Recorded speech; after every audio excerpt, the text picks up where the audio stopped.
Well, no, I know about the original list. Or maybe.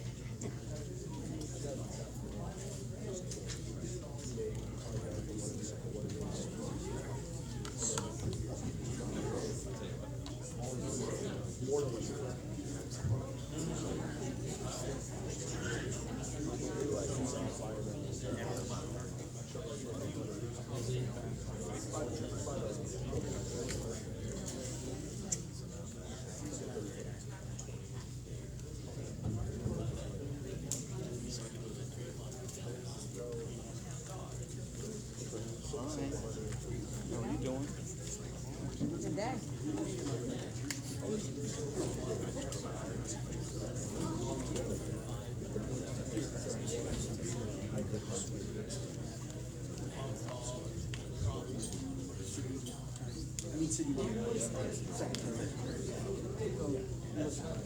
It could be in here.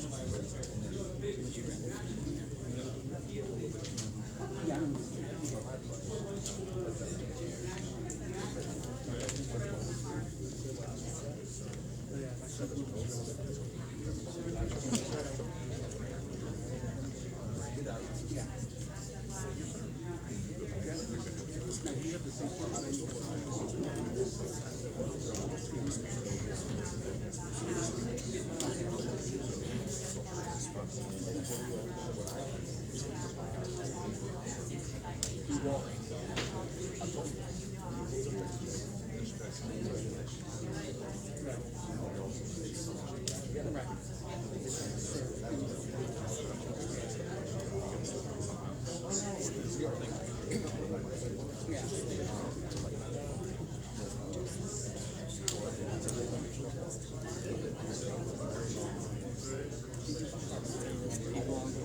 So where is Killeen in there?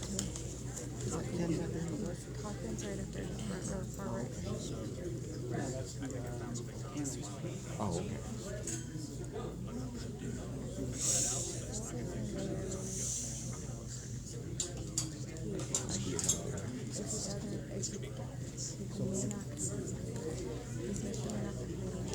He what?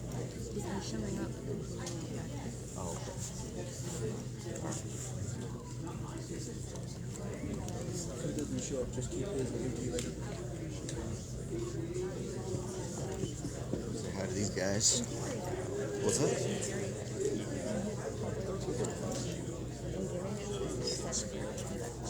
It does. It does, yeah. You go to the mail or secretary or Yes. go to the treasurer. Well, treasurer, I think our treasurer is purchasing director. Technically, our treasurer would be our purchasing director. Yeah.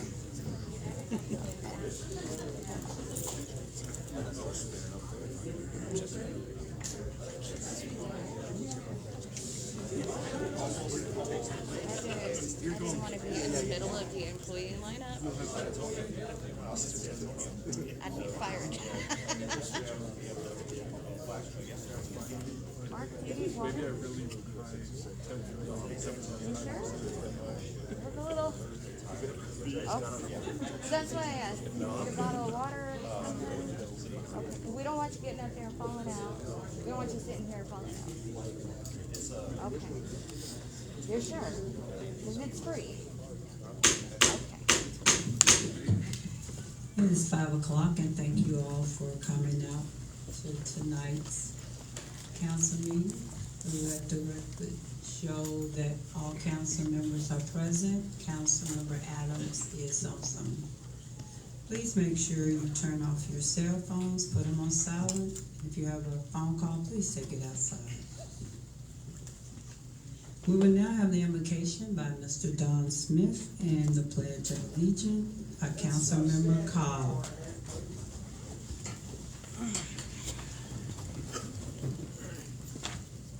Lord, thank you for all you do for us. We owe you so much. Lord, as we get older, we can look back on our lives and see all the good things and some of the not so good things that we have done. We are constantly changing. While we are constantly changing, there is one thing that does not change.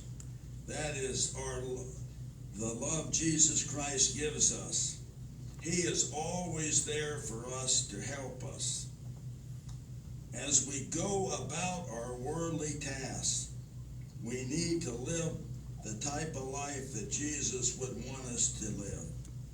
Let us treat each other like Jesus treats us. In Jesus' name we pray, amen. Amen. I pledge allegiance to the flag of the United States of America and to the republic for which it stands, one nation, under God, indivisible, with liberty and justice for all. Thank you, Mr. Smith and Councilwoman Cobb. Can I get a motion to approve the agenda?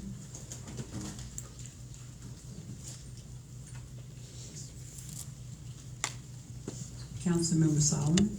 Madam Mayor, I make a motion that we approve the agenda. Councilmember Alvarez. Mayor, I'll second that. All in favor, yes. All opposed, no. Councilmember Adams.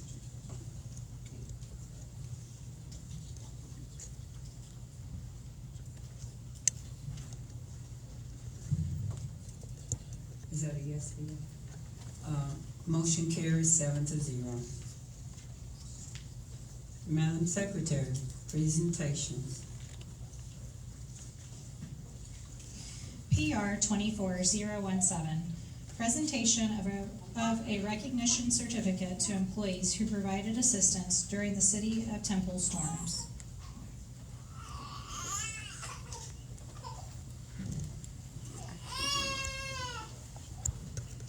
Once again, it is indeed an honor and a pleasure to stand before you. Before we get started, I would like to just recognize Temple Mayor Tim Davis, and City Manager Brian Myers from Temple, Mayor Pro Tem Roxanne Stryker, and City Manager Dennis Baldwin from Morgan Point Resort. Give them a round of applause. So tonight I come before you to present some certificates and awards to individuals that have gone beyond to serve our community cities. It takes a lot of time and dedication to put service above self, and they are the exemplary example for all of us to follow. We should help each other. We should treat each other with respect and with love.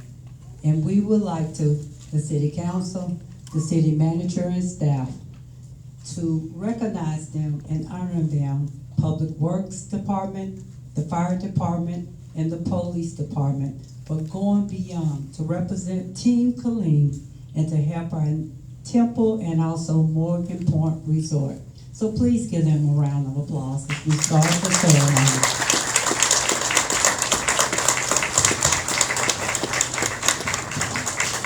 Thank you all for the standing ovation because they deserve it. They helped out in the disaster recovery, and they went over. We were at an event, Chief Lopez and I, along with his leadership, when the tornado hit on the near Fort Cavazos and then Temple, Morgan Points, and other areas, and they did not hesitate to get out in front to help our neighboring cities. And they stayed 2, 3 in the morning on the recovery to ensure that every life was accounted for. And that is a blessing. And we want to truly honor them. And when you see them, just say thank you for a job well done. Chief Lopez. Thank you, Mayor. Thank you, City Council, for recognizing the outstanding work all our city Killeen employees do on a daily basis, but specifically on May 23rd. On May 23rd, like the mayor said, we were at the Senior Center celebrating the Assistant Police Academy. And actually, we had a shelter in place for about 45 minutes while the storm passed through us. God spared Killeen, but unfortunately it hit our sister city, Temple.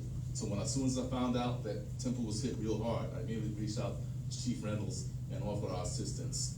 Our command staff immediately convened, and in about 20 minutes, we had about 20 officers heading out to the city of Temple to assist with their disaster efforts. I tried to wake up the fire department. I think they were asleep, but they finally showed up.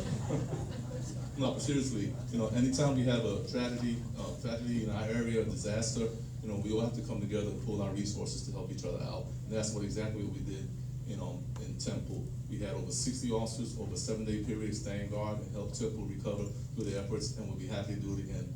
And I want to take a minute to call out and recognize some of the officers. Council, will you come down and stand right here and shake their hand? Mr. Hay, please come down. They deserve it. Please come down. Like I said, we had over 60 employees go out to Temple, even despite having damages to their own houses. So a lot of our officers live in Temple and the communities near Killeen. So despite all the damage they had to their houses, they displayed that selfless service, that servant heart, and they went out to the Temple to help out. I'd like to call out Sergeant Zachary Bias,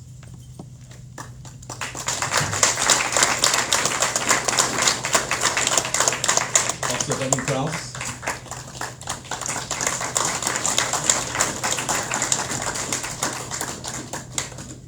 Officer James Jones,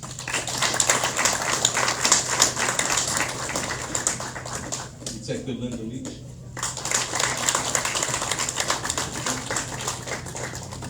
Officer Brandon Reeves,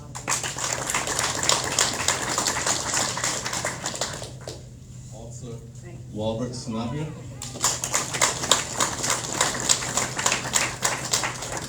Officer Kenneth Sierra, Sergeant Seuss,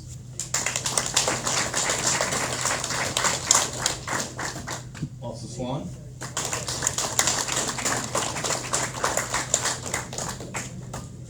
Detective Van Volkenberg,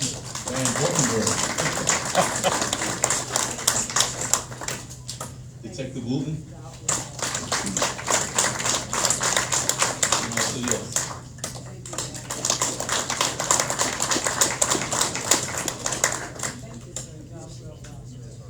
Chief.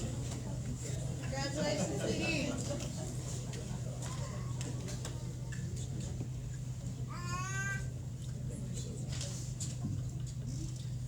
Good evening, everybody. And to echo the words of Chief Lopez, very proud of the men and women of the city of Killeen. And who would have known 3.5 years ago when one of my friends and mentors pulled out this one phrase that sticks with me forever: one team, one fight. We thought, oh, that's a good phrase for what we do here in the city of Killeen. But we never thought that it was going to spread out to the rest of Bell County, and that our one team came into one fight with the rest of Bell County for our neighbors over at Morgan's Point in the city of Temple. We truly are one team, one fight for the entire county, not just the city of Killeen, and we're very proud of that. Very proud of the men and women, and I know what our firefighters are going to say is we were on duty, we did what we were called to do, we were just doing our job. But they didn't know that day that they were going to be called to rescue people, to see the devastation, and that weighs on them as well. What I also do know is that our firefighters were seen zipping past the donut shop, past the cops who stopped before they got to Temple. Love you, Chief Lopez. And so for the service to our citizens, there were a total of 15 Killeen firefighters and emergency management staff that responded to either Morgan's Point or Temple. Here tonight with us, Fire Rescue Officer Dustin Bennett.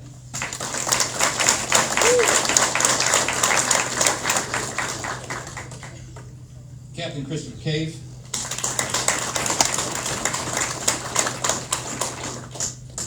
Fire Rescue Officer Nathan Houston.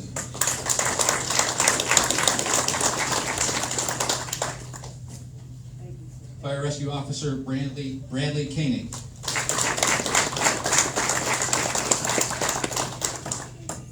Fire Rescue Officer James Puckett.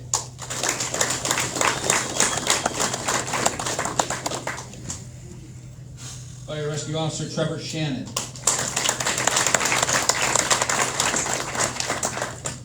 Interim Director of Homeland Security and Emergency Management, Joe Stewarts. Fire Rescue Officer Randon Zeidler.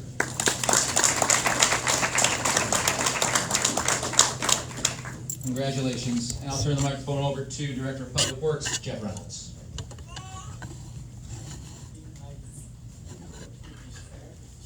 Good evening. May 23rd, Chief Lopez got a call, and he called me immediately and told me that what the situation was in Temple. They were gonna need some help down there.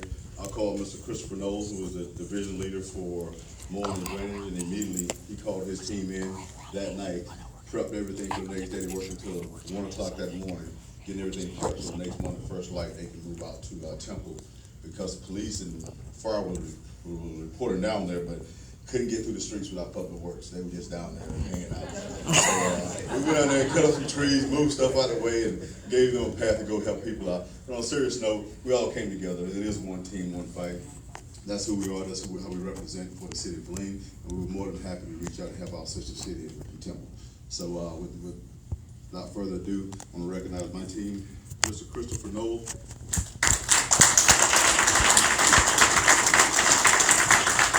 This is really the brainchild behind the efforts down at Public Works. Mr. Chris Noel went in there and made it happen for us. Thank you, sir. Mark Belavente.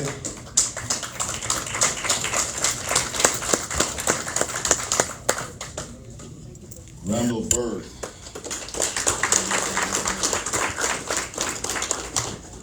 Chad Black.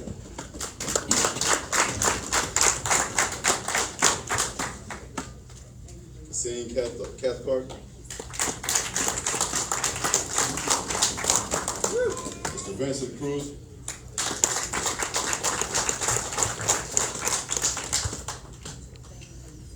Mr. Sean Dunn.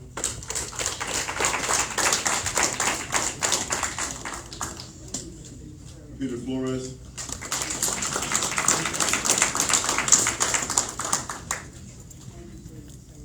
Mr. Christopher Projet.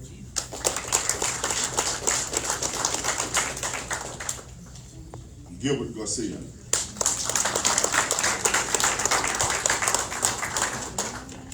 Elias Gomez.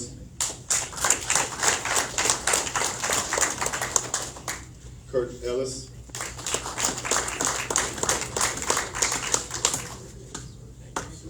Josh Cooper.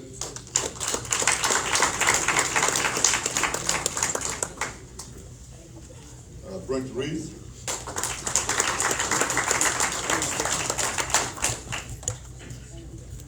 Mr. William Town, better known as Rock.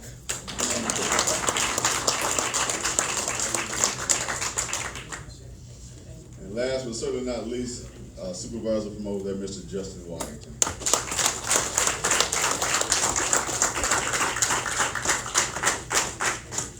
The team did this without losing any service here in Killeen. We maintain support across all the departments, so a phenomenal job across the board. Thank you. Thank you, Mr. Reynolds, Chief Kabinski, and also Chief Lopez. Please give him another round. Thank you, please. So it's truly an honor. I mean, Team Killeen is what I believe in. And before I close the ceremony, we have the city manager at Temple would like to give some remarks. Mrs. Myers, and is there anyone from Morgan Point? Okay.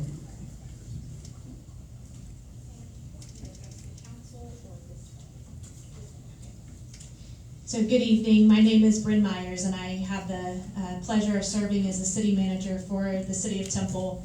I want to take a moment today to extend my truly heartfelt gratitude to the incredible staff of the City of Killeen for your unwavering support and assistance to the City of Temple in the aftermath of our recent tornadoes. When our community faced such a devastating event, Killeen's prompt and comprehensive response truly made a world of difference.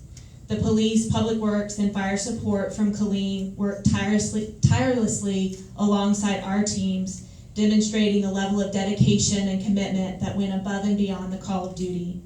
Their immediate and sustained presence provided not only essential services, but also a sense of security and solidarity that was deeply felt by all of the staff at the City of Temple. On a personal note, Killeen holds a special place in my heart. It is my hometown, where my passion for local government was kindled through my service on the Youth Advisory Commission here. My father also served on the City Council when I was a teenager, and it was through his service and my experiences here that I came to appreciate the role of the vital role that local government plays in our communities, and I think that is no more witness than in an event like we experienced in May with those horrible storms and the very severe weather and the response that came immediately from Temple crews and Killeen crews and other neighbors to help our citizens is what local government and our local government is all about. Seeing Killeen crews in my own neighborhood rolling up their sleeves and tackling the massive task of sawing trees and clearing debris was both heartening and inspiring. Their actions were not just a fulfillment of duty, but a genuine act of neighborliness and compassion. They saw what needed to be done and did it without hesitation, which I think embodies the true spirit of community service. Every person that I've spoken to on our team who worked with a Killeen staff member has been overwhelmingly complimentary of Killeen's response. The collaborative effort and the seamless integration of their teams with ours highlight the strength and resilience that comes from our neighboring communities standing together in time of need. To all of the Killeen staff who contributed their time, energy, and expertise, and to the Killeen Mayor and City Council and administration, thank you from the bottom of our hearts. Your hard work and dedication have left an indelible mark on our community, and we are profoundly grateful for your support. I hope that we never have to repay the debt, but know that we are here and stand ready to help you in the same way that you helped us. Thank you very much. It was very meaningful.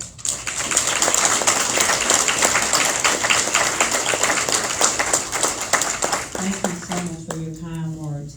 Mrs. Stryker? Yes, ma'am. That's fine. I too, I'm from the city of Morgan's Point Resort. We're less than 5,000 people, and every street was covered with trees. And to see this team come in and take care of their little sister was just really overwhelming, because it was so overwhelming. And we're still cleaning up every day, as you know, but it was such an encouragement to us, and I want to thank you so much from the bottom of my heart for every one of you who came and helped us out. I also, many of you may know our new city manager, whose name is Dennis Baldwin. And I just want to thank you for spending 35 years and training him well, so he can come and work for us. Thank you so much.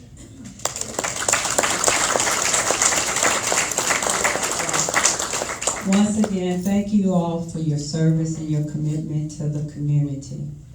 And we are here to support our sister cities. And for Team Killeen and the leadership, we are truly blessed and fortunate to have you on our team. Thank you.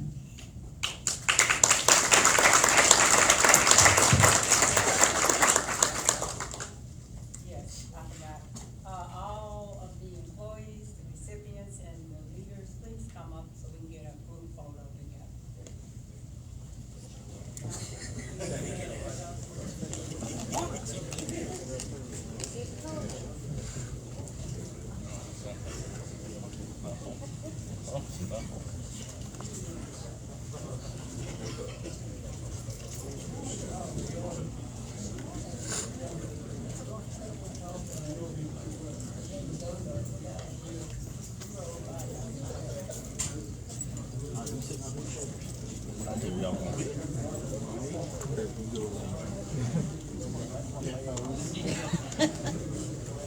Just saying. I will hold you.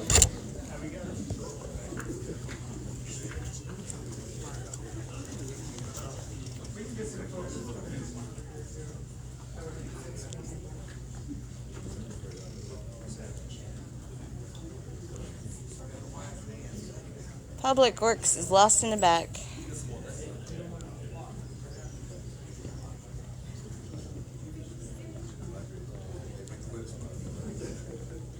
Is there someone with a camera in the booth? There we go. All right. On 3, 1, 2, 3, fire. 1, 2, 3.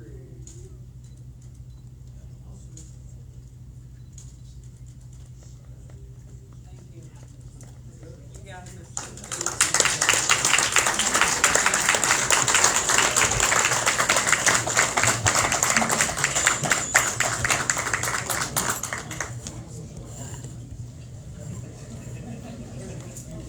Find a way that makes least sense and do it that way.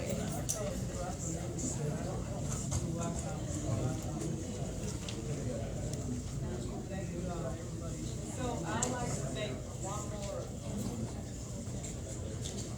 I like to say.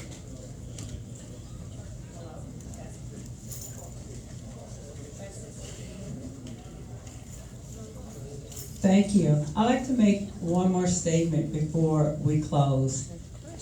The individuals that were behind putting the certificates together, the coins, setting up the program. Hey, Mr. Olson from Temple. Hey, how are you? He was a Killeen night. He done ran away. But we still love you. Mayor Davis, are you still here? Are you? Oh, hey, Mayor Davis. Sir, would you like to say anything before we close? I can. Yes, sir. But while he's, come on up, sir. While he's coming up, Cece, would you please come here? Cece and Sheila were behind putting all the certificates together, the programs, and the coins. So let's give her and Sheila, she's right here, a round of applause. Thank you. Thank you so much for taking care of things for me. Mayor Davis. Thank you. I apologize for being a little bit late. I got caught up in that I-14 traffic jam, as we always have. On behalf of the residents of Temple, I want to thank the city of Killeen, your public service folks, your public works folks, and also thank you for preparing them to come help us. I know every budget that comes around, it's important that we're able to equip and supply our people. But I always tell our public service people, and I want to do the same with the public service folks with the city of Killeen. It's amazing to me that there are a group of people that are willing to always stand in the gap, to be prepared at a moment's notice to come help. And that's what your folks do. That's what your folks did. So we needed help. We would have eventually got it all done, right? But we needed help in that moment, and the city of Killeen and other cities just showed up. You didn't have to be called. You didn't have to be asked. You just showed up. And for that, I'm just so grateful. And it's been said before, the city of Temple, both administration, our public service people, but also our residents, who may not have even known you were there, but you helped. And again, that just means so much to me. So thank you for preparing your city to help. You're welcome. All right, thank you, man. You're welcome.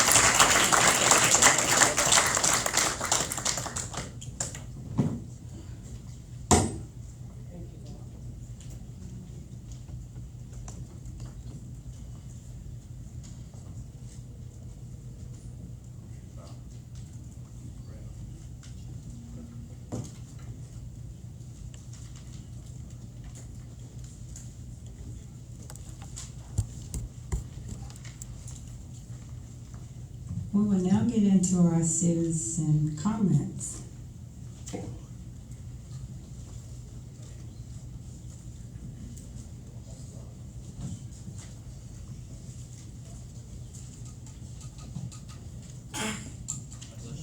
Bless you. Leo Gukaisen.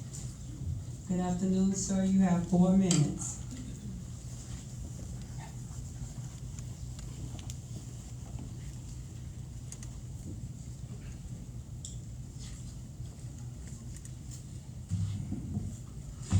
Good evening, Madam Mayor, Mayor Pro Temp, City Council members, City Manager, and of course, residents of Killeen. First, I would like to say a personal thank you to the men and women of the Killeen Police Department, Fire Department, and Public Works for their activities in helping out Killeen. From my entire family to them, we do appreciate that, and thank you. Getting on with what I'm up here for. Start off with my quote of the day. You shall reap what you sow, by Martin Luther King Jr., Washington, D.C., 1965. I'm basically here to talk about the possible change to the City Council workshop meetings that is being proposed today. I am against that. Over the years that I have been here, the governing standards seem to be a beacon of fairness for council and for the residents, but it's kind of fell a little to the left, way more left than I agree with. One thing was the passing of Prop A, which was known as a violation of both state and federal law. Because of that, the residents are paying for 2 court cases, not because of the law, but because it's an ego issue. Secondly, this body has infringed on its residents' federal and state constitutional rights to bear arms. This draconian measure was again not based on fact or a problem, but because of a single comment made on one particular day. Thirdly, this body has infringed on the residents' First Amendment rights of free speech to address their elected officials in a public forum. This measure was put in place not because of the conduct of residents, but because the fact that the body wanted to silence the people.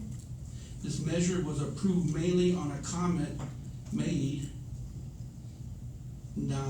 knowing that it was election season, people will be more attacking. Now you want to infringe on the residents' ability to address this body by going from 2 workshops and 2 meetings a month to just 2 meetings a month. This body justifies this how? By saying it will give the body and staff more time. Well, what about the residents? You say you are for them, but you just cut their time down on which they can present their case in front of you. So when this body stated that a couple years ago regarding the pay raise, that the pay raise was because of the 2 workshops, 2 meetings a month, then if you're willing to restrict the people's right, then will this body place a charter amendment on the November ballot to reduce your pay for the basis of what you're saying? I really am not holding my breath on that. But cutting from 4 to 2 is basically telling the residents that you say you're supporting that, if you can't be here by a certain time, you can't speak. Thank you. Michael Fornino. You have 4 minutes.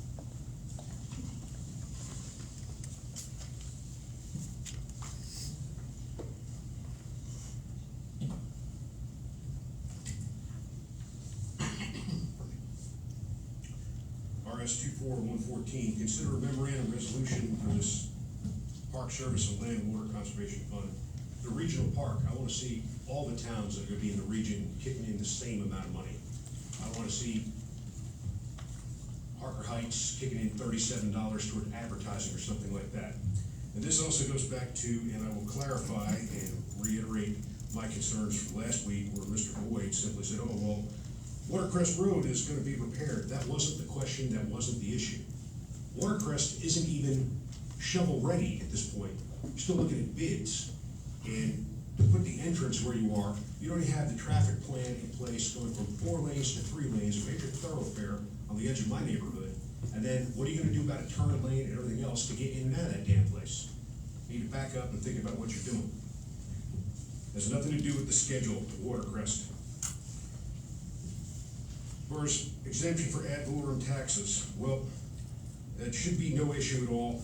It's gonna help out a lot of people in this town. Get it done. Okay. As far as raising fees and everything else, which will bring that up as a dovetail to the public hearing.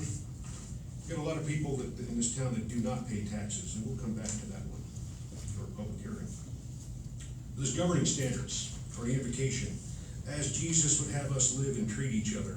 Render unto Caesar what is Caesar's, not at the tip of a Roman sword or spear. This fascist crap that you have been pulling for the last 2 years, and that's what it is. You can't say, oh, well, we're doing it for your own good. The guy who couldn't get into art school in Germany in the 20s, it said the same thing. Oh, it's all for your own good. You may not see it, you may not acknowledge it, but that's what it is. You're restricting, you're frustrating, you're stymieing our ability to engage and further justify your lack of representing us. Now, there are poor souls in this room and outside of this room that say, oh, well, they haven't gotten around to anything that I care about, so why should I care if freedom of speech or the right to redress grievances with the government, I don't have any problem with it. That's how it starts. Every single solitary time, this is how it starts. You support it, you're a fascist. You can't say, oh, we're the good fascists. No, it doesn't work that way.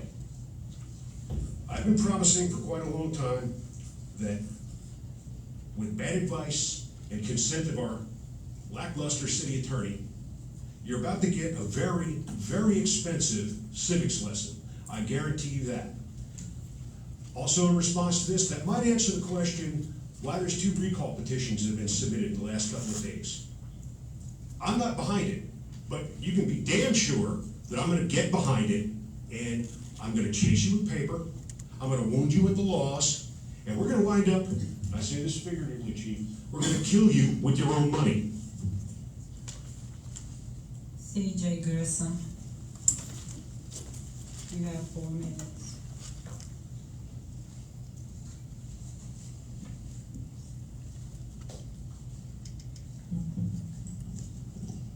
First of all, I'm glad my mayor's here because there's at least one fewer tyrant mayor in attendance. In a society under the forms of which the stronger faction can readily unite and oppress the weaker, anarchy may as truly be said to reign.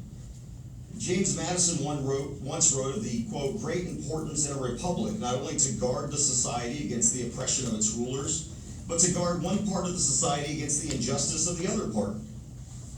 Madison went to great lengths to highlight the tyranny of the majority in the Federalist Papers number 51, and this is about RS 24-116. I'm going to get there. I'm laying my predicate.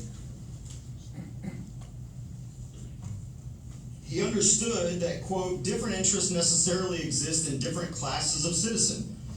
If a majority be united by a common interest, the rights of the minority will be insecure.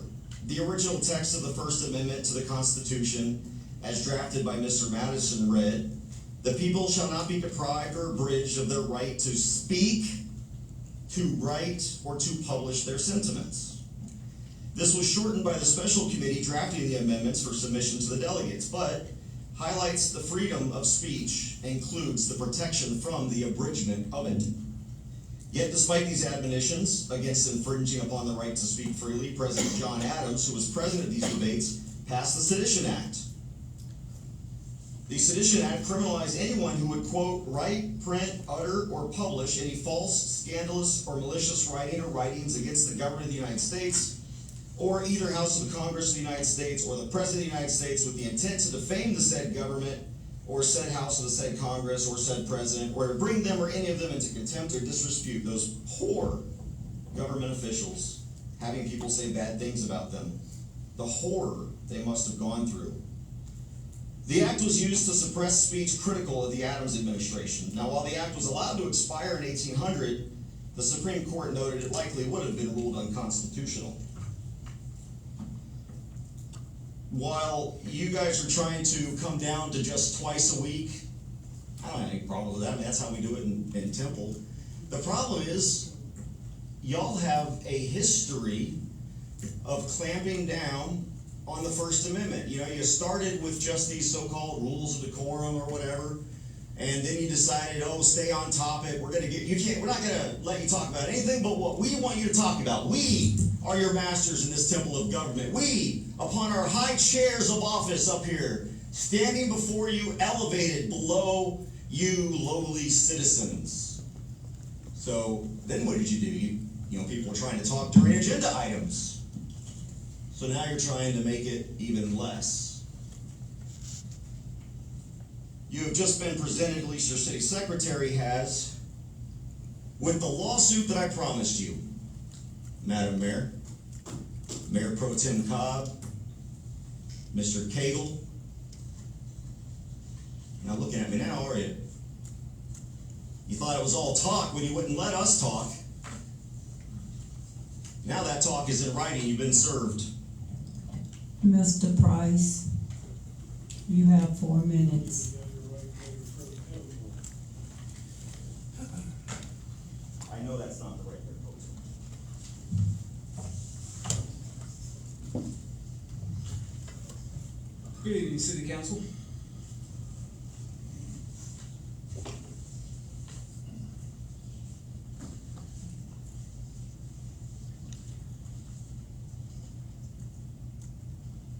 So I'm going to rise underneath several sections here, just so we're clear on how I'm going to present myself and present my readings here. It's in accordance with section 551.042, section 551.001, chapter 4, section B, and section 551.007. So I also rise to make an amendment to next week's agenda to put on several items. One is that we bifurcate the screen so that y'all are visualized as well as the person speaking on the lectern underneath the video. That's one proposal. The other proposal is to amend several ordinances. One is the city manager's pay, and to reduce it to $1 to the population as registered voters, to equal that dollar. One person registered, $1 for that person, for the city manager, with a base pay of $50,000 and a max pay with benefits not to exceed $150,000. That's on average with Texas standard payment for most city managers, even though that we're one of the highest in the nation for city managers' pay. Outside of that, total money spending, right, for all the items, for every single item. I spoke of this last meeting. If you count everything up that we're going to spend, whether it's federal dollars, grant dollars, or anything like that, we're spending $23 million. That's the total. When you total everything up. Now, some of it's, you know, like I said, federal grants and things like this. But I have a question with the Scarlet Field. We're going to spend 2.7. We already spent $2.7 million for the tower. How many people we got flying in there? How many planes and passengers are going in and out of Scarlet Field? I'm just curious, you know, because I don't see anybody coming in and out there as passengers. Maybe I'm wrong, but I don't see it happening. As a hobby field, that's a lot of money to be spending on a tower that might see one Cessna a week. Just kind of curious about that. Not only that, $99,000 for water irrigation at the golf course. That only 1% to 3% of the population actually utilize.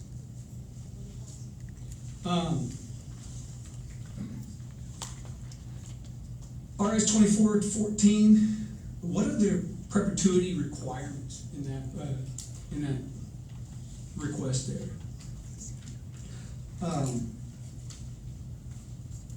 I also rise to suggest that we add to next week's agenda an amendment to RS 24-116 that we add town hall meetings, right, on the second and fourth Tuesdays of every month. If we're gonna cut everything back, then let's just add town hall meetings so we can actually speak and have a voice and utilize the First Amendment and actually tell you things, bring things forward. Just open air, just like you had before. Under the CDBG funds, right, we're using $265,000 to just administer the whole program. Not only that, the We Care Incorporated, we're paying $168,000 for. I mean, who's getting that $168,000? I don't, doesn't tell me who or where it's going to. It's just administration fees. And it's a lot of money for administrating something that is nothing to me, because doesn't explain anything in the thing. And code enforcement, did they start getting paid $30 an hour? That's because I thought that it was on the thing for $13 an hour on the city website, but now they're getting $30 an hour. So I'm kind of a little confused with that. Mr. Price, your time is up. Thank you. Melissa Brown. So the 35 seconds that's on there right now is not mine? No, sir, it's over. Okay, I'm sorry. I just see the 35 seconds on there. I assume it's mine. Thank you, Mr. Price. You have 4 minutes.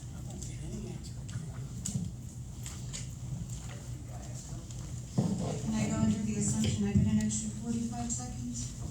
No? Okay. I'm going to talk to you about your governing standards. That's it. You want 4 minutes, governing standards. While I think it was admirable for the council to change up the way that they appoint council members to boards and committees, I think that we have seen what a mess that has become. For the past 2 years, there's been at least one council member who has sat on 0 boards or committees. One council member who has sat on 6 or 7 boards or committees, and others that take their first committee or 2 that they highly prefer, pass on everything else, and then you have some council members who don't even get the respect of being able to be here to pick their committees that they're on. I think this is ridiculous. If you're going to do it this way, then everybody should have to take their turn until all of the committees are appointed, and every council member should be present in order to do this. Okay. According to the presentation, there are only 2 changes to your governing standards. The problem is there are not only 2 changes to your governing standards. So, agenda format. You go through 1 through 6 is everything up until you get staff presentation. Number 7 is your work session, where you get the presentations from staff and you discuss items on the regular agenda. Your regular session, this is where the items are included that the council will vote on and take action, and then citizen comments, followed a long way down the way by public hearings. Now, the regular meetings are held on the 1st and 3rd Tuesdays starting at 3 unless the meeting is rescheduled or canceled, and it will include a work session to discuss all of the agenda items. This is going to become important in just a moment. The work session is a meeting to discuss or explore matters of interest to the city. Work session meetings, again, is to discuss regular meetings. You will discuss items before they come up to the meeting portion of your meeting. So if we go ahead and we look at what meeting is defined as in the Texas Open Meetings Act, it is a deliberation between a quorum of a governmental body during which public business or public policy or over which governmental body has supervision or control is discussed. If you are going to comment and have discussion and presentations on any of those items prior to the citizen comments, you are violating the law. Don't take my word for it. Go ahead and check the Attorney General under their text of the Open Meeting Act where it specifically says that. Also, if you are going to have people by video conference, as we do today, then it must specify the location of the meeting where the quorum is, but your agenda also has to specify you have council members. On video conference, you also have to allow the opportunity for citizens to participate via video conference also. Go ahead, check it all out. Fact check me on this one. Each portion of a meeting held by video conference is required to be open to public, shall be visible and audible to the public at the location. So on one of these 3 screens, the entire public should be able to see Councilman Adams right now and hear him. His mute should not be, his mic should not be muted. But let's go a little bit further and just let you know that Austin just lost a federal case where 2 federal judges told them that at a very minimum, in order to comply with state law, they have to allow each and every single citizen a minimum of 3 minutes per agenda item to speak. And it's not after you've already had the discussion. It's either prior to the discussion or during the item, and then again when you are considering it. To do this, you're not only violating our rights, you are violating the law, and I would carefully advise each and every single one of you to really take notice of that. Thank you. Your time pay is attention up. to the law. By Cameron my calculation, at 40 Cochran, seconds, because you gave it to Mr. Price, or Cameron did he just Cochran, speak? Did he speak you are kindly the enough next to you? speaker. Please come Did up. he speak Thank kindly you. enough, and is Your that why I don't time get is my up. extra 45 seconds? Please take your seat. I have 30 more seconds. But Your in time order is up. to- Cameron Cochran. You're not the mayor. You're not the mayor. You're a pro-tem police officer. Melissa Brown, Are you you just now interrupted the meeting. Melissa Brown, you are interrupting the meeting. He called me out. Cameron Cochran, you can speak. Cameron Cochran, you can speak. Melissa Brown, your time is up. Okay. He actually just. Please take your seat. Council, we're taking a 5-minute break. Please do, and then check your governing standards where it says that someone can yield time to another citizen. That's it, run away, that's all you're good for. Yield to me, he can.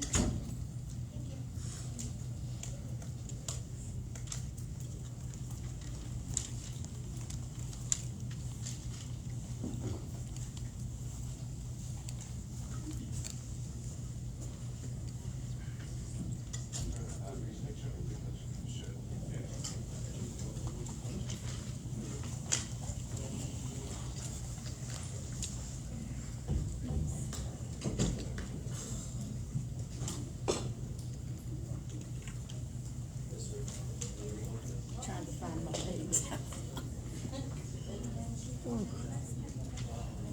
You're the temple man, aren't you? I am. You're How are you? chief. I'm Sean. Yes. I had to stay out to get my blood going again. Oh my goodness. This happens every Tuesday night. It's a secret.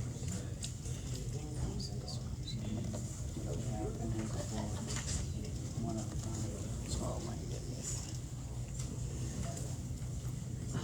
Bubble.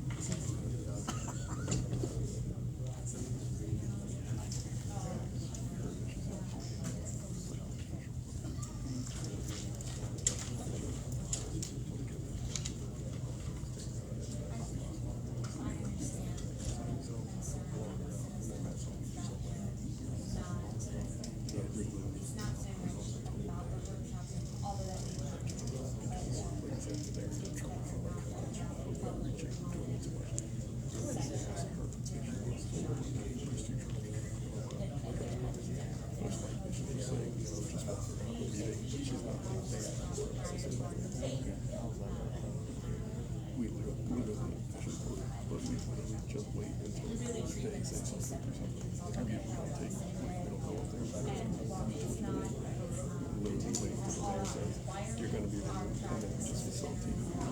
That's all it is. Yeah, but when they obviously officers are live,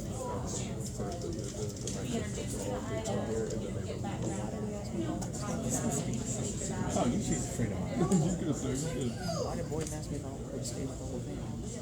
for our whole thing. Oh. And so we get ready to play. Alright. So like I said, I'll make sure there's a meeting so you can get out of here. Okay. Someone says you're causing trouble.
Uncle Nagu, you have 4 minutes.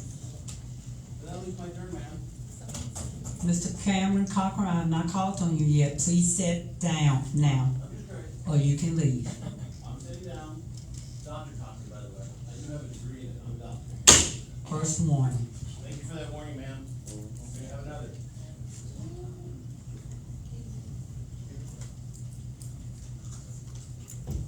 I apologize for that.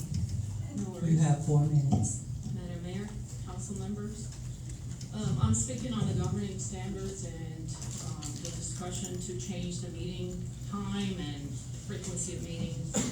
Well, on the surface, it appears that you're doing this to make the meetings more efficient. That argument doesn't hold well, and it's only because of the history of this council. This council has a history of silencing critics. And it started, for example, with citizen petitions. Last November, we had a citizen who filed a citizen petition to remove the city manager. The very next council meeting, the council voted to remove citizen petitions. That right there tells you something. Then in December, we did have non-agenda items for all citizens at first. And then a week later, it changed from only citizens living in Killeen. Then the mayor stated to the newspaper that she will make sure that the council will address those handful of people that only come up here to complain. And sure enough, in January, the council voted to remove non-agenda items for all citizens. So it's, decreasing the number of people that can come up here and that are allowed to speak. It has nothing to do with being rude. Even people that are very respectful, they get shut down. I am a victim of one of those incidents.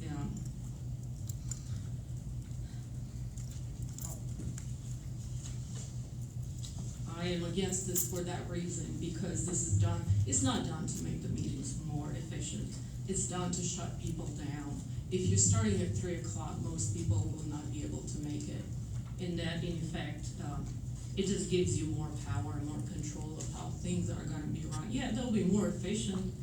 That's how it is under communism. I remember I grew up under communism. We were not allowed to criticize the rulers. Everybody was in line. Everybody was very orderly. It was very orderly, very peaceful. but it was communism. People are not happy. Yeah, it was orderly, but people were very unhappy. If that's what you want, we don't want that. We're not gonna accept that. Thank you. Cameron Cochran.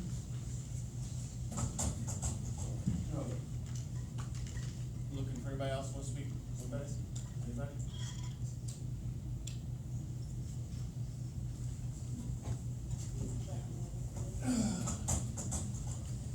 Well, good afternoon. My name is Dr. Cameron Cochran, Consenso right here. Dr. Cameron Cochran. I would like to have my time deferred to my fellow speaker. Melissa? Thank you. So with the extra 30 seconds that I should have been allotted. Madam City Attorney. Councilmember Board has a question. We're here as a member of a group. Ma'am, I have not addressed you yet. Madam City Attorney, Mr. Boyd has a question. Thank you, Madam Mayor. I just have a question because this might be a precedent. Is this permitted? So your governing standards under public participation allow the mayor may extend the time allocation for a designated spokesperson if the person for whom he or she speaks agrees to yield their time to the spokesperson. It is not mandatory, it's permissive. It sounds like it's up to the mayor. No, ma'am. Mr. Cochran, do you want to use your time or not? Yes, I would. Thank you. There's no rule against this one. The act actually says that they cannot. The act actually says they cannot. Mr. Cochran. I'm speaking. Thank you. Mr. Cochran. Ms. Brown, would you please take your seat? Ms. Brown, would you please take your seat? That's your first one. Ms. Brown, would you please take your seat? Ms. Brown, leave the chamber now. Leave the chamber. We're taking a 5-minute break. There she goes! Precious! Criticism otherwise prohibited by law. Furthermore, a government body making a rule limiting the amount of time a member to address the government body who does not use stimulus transition equipment must give twice as much time to a person to address the government body through a translator.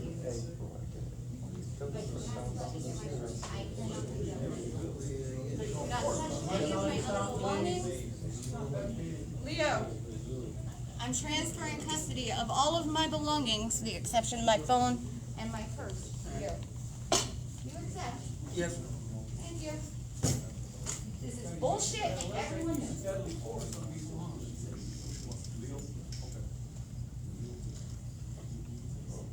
Don't put your hands on me again.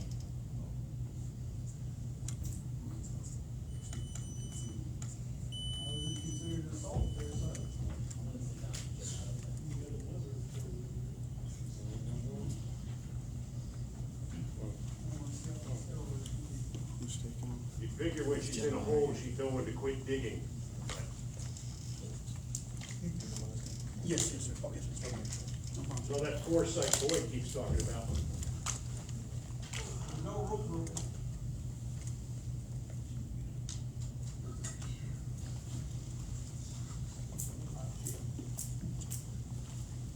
I'm just standing here, I'm not charging the dais. Last time it was reported I was charging the dais. I'm just standing here waiting for my. Well, it's okay, they can charge us, we can't charge them. One of them's already had 2 bites at the apple, but I guarantee if they try it again, I'll go through them like a door.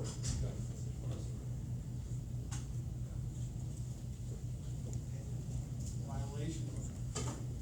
I didn't hear her say recess. You have a recess? I thought it was just winking. The little girl ran away because she's such the leader and the strong, independent woman. But she flips it over to the victim card every time she doesn't get her way.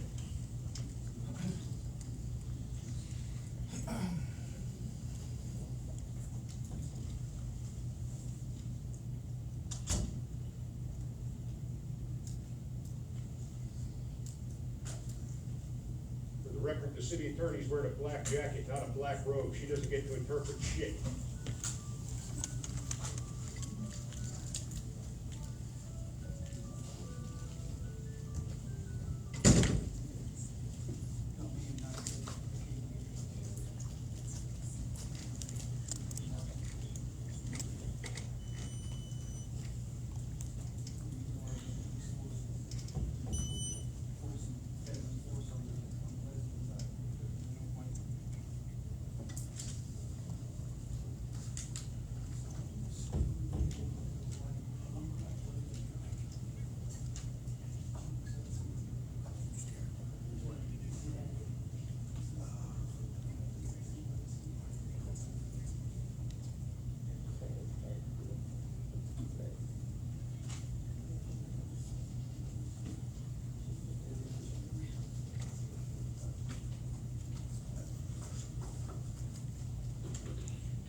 I apologize to the residents and especially our visitors that is here. This does not reflect the residents of the city of Killeen, nor this council, nor the staff, this type of behavior.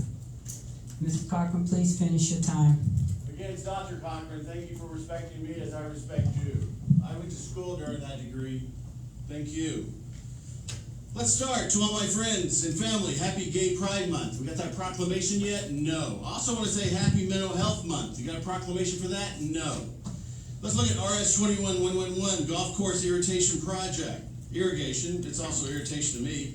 The Stone Tree Golf Course is seeking $99,650 for a new ground storage tank to fulfill a 90-year agreement for the irrigation system. My question is, why is the city of Killeen alone paying for that when the golf course membership includes people who live in Harker Heights, Copper Cove, Nolanville, and other nearby cities? It's interesting that something happens with WCID water. They propose a change and all the local cities pitch in to try to fix that problem. Seems like the Killeen, who is somewhat, I don't know why they're managing the golf course, they need to get rid of it and sell it, but they're making all the payments and trying to fix it up, even though it was built back in 1970s.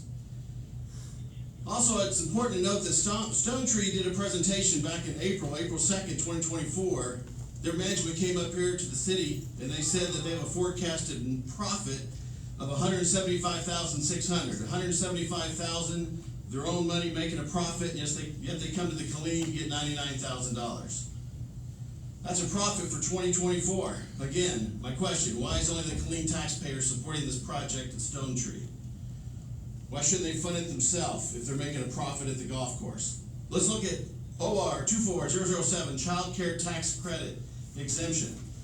No one's answered how many registered child care facilities operate in Killeen. Does anybody know? No one does. They're probably going to approve it without even knowing how many operate. Let's go to the next one, RS 24103, replacement of the municipal court cameras. Again, the city is willing to pay $69,551 for the replacement of these court cameras. My question is, will these new security cameras that offer technology that's improved also have the ability to edit videos in case people submit an Open Records Act? Yes, people, you could submit an Open Records Act and request things from your local government. For example, if you want to request body camera footage with an Open Records Act, that city may not have the correct technology to help remove or blur license plates, faces, and unwanted radio transmissions that could compromise that video recording. That will delay your Open Records Act, making them go to the city above that, which would basically be the attorney general, to try to release that body cam footage. Again, my curiosity question is, with this new technology that's going to cost $69,000, will it meet the Open Records Act and have the ability to make changes, again, to blur people's faces, remove unwanted radio transmissions, and things like that? If the city is willing to upgrade the municipal court cameras, they're also unwilling to improve the body-worn cameras for this fiscal year. Can they move that to fiscal year 2025? I believe that both the court cameras and the body-worn cameras need to be in compliance with the Open Records Act. Thank you. Mr. Seals, you have 4 minutes, sir.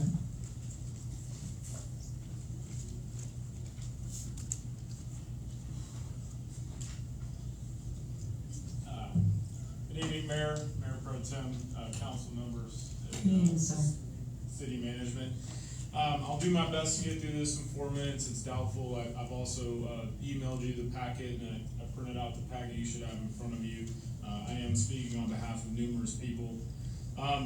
You know, the org chart that's provided, you know, the citizens of Killeen are at the top. That doesn't necessarily mean that they're above anyone else, but, you know, your role is to serve the citizens in their best interests and help make decisions on their behalf.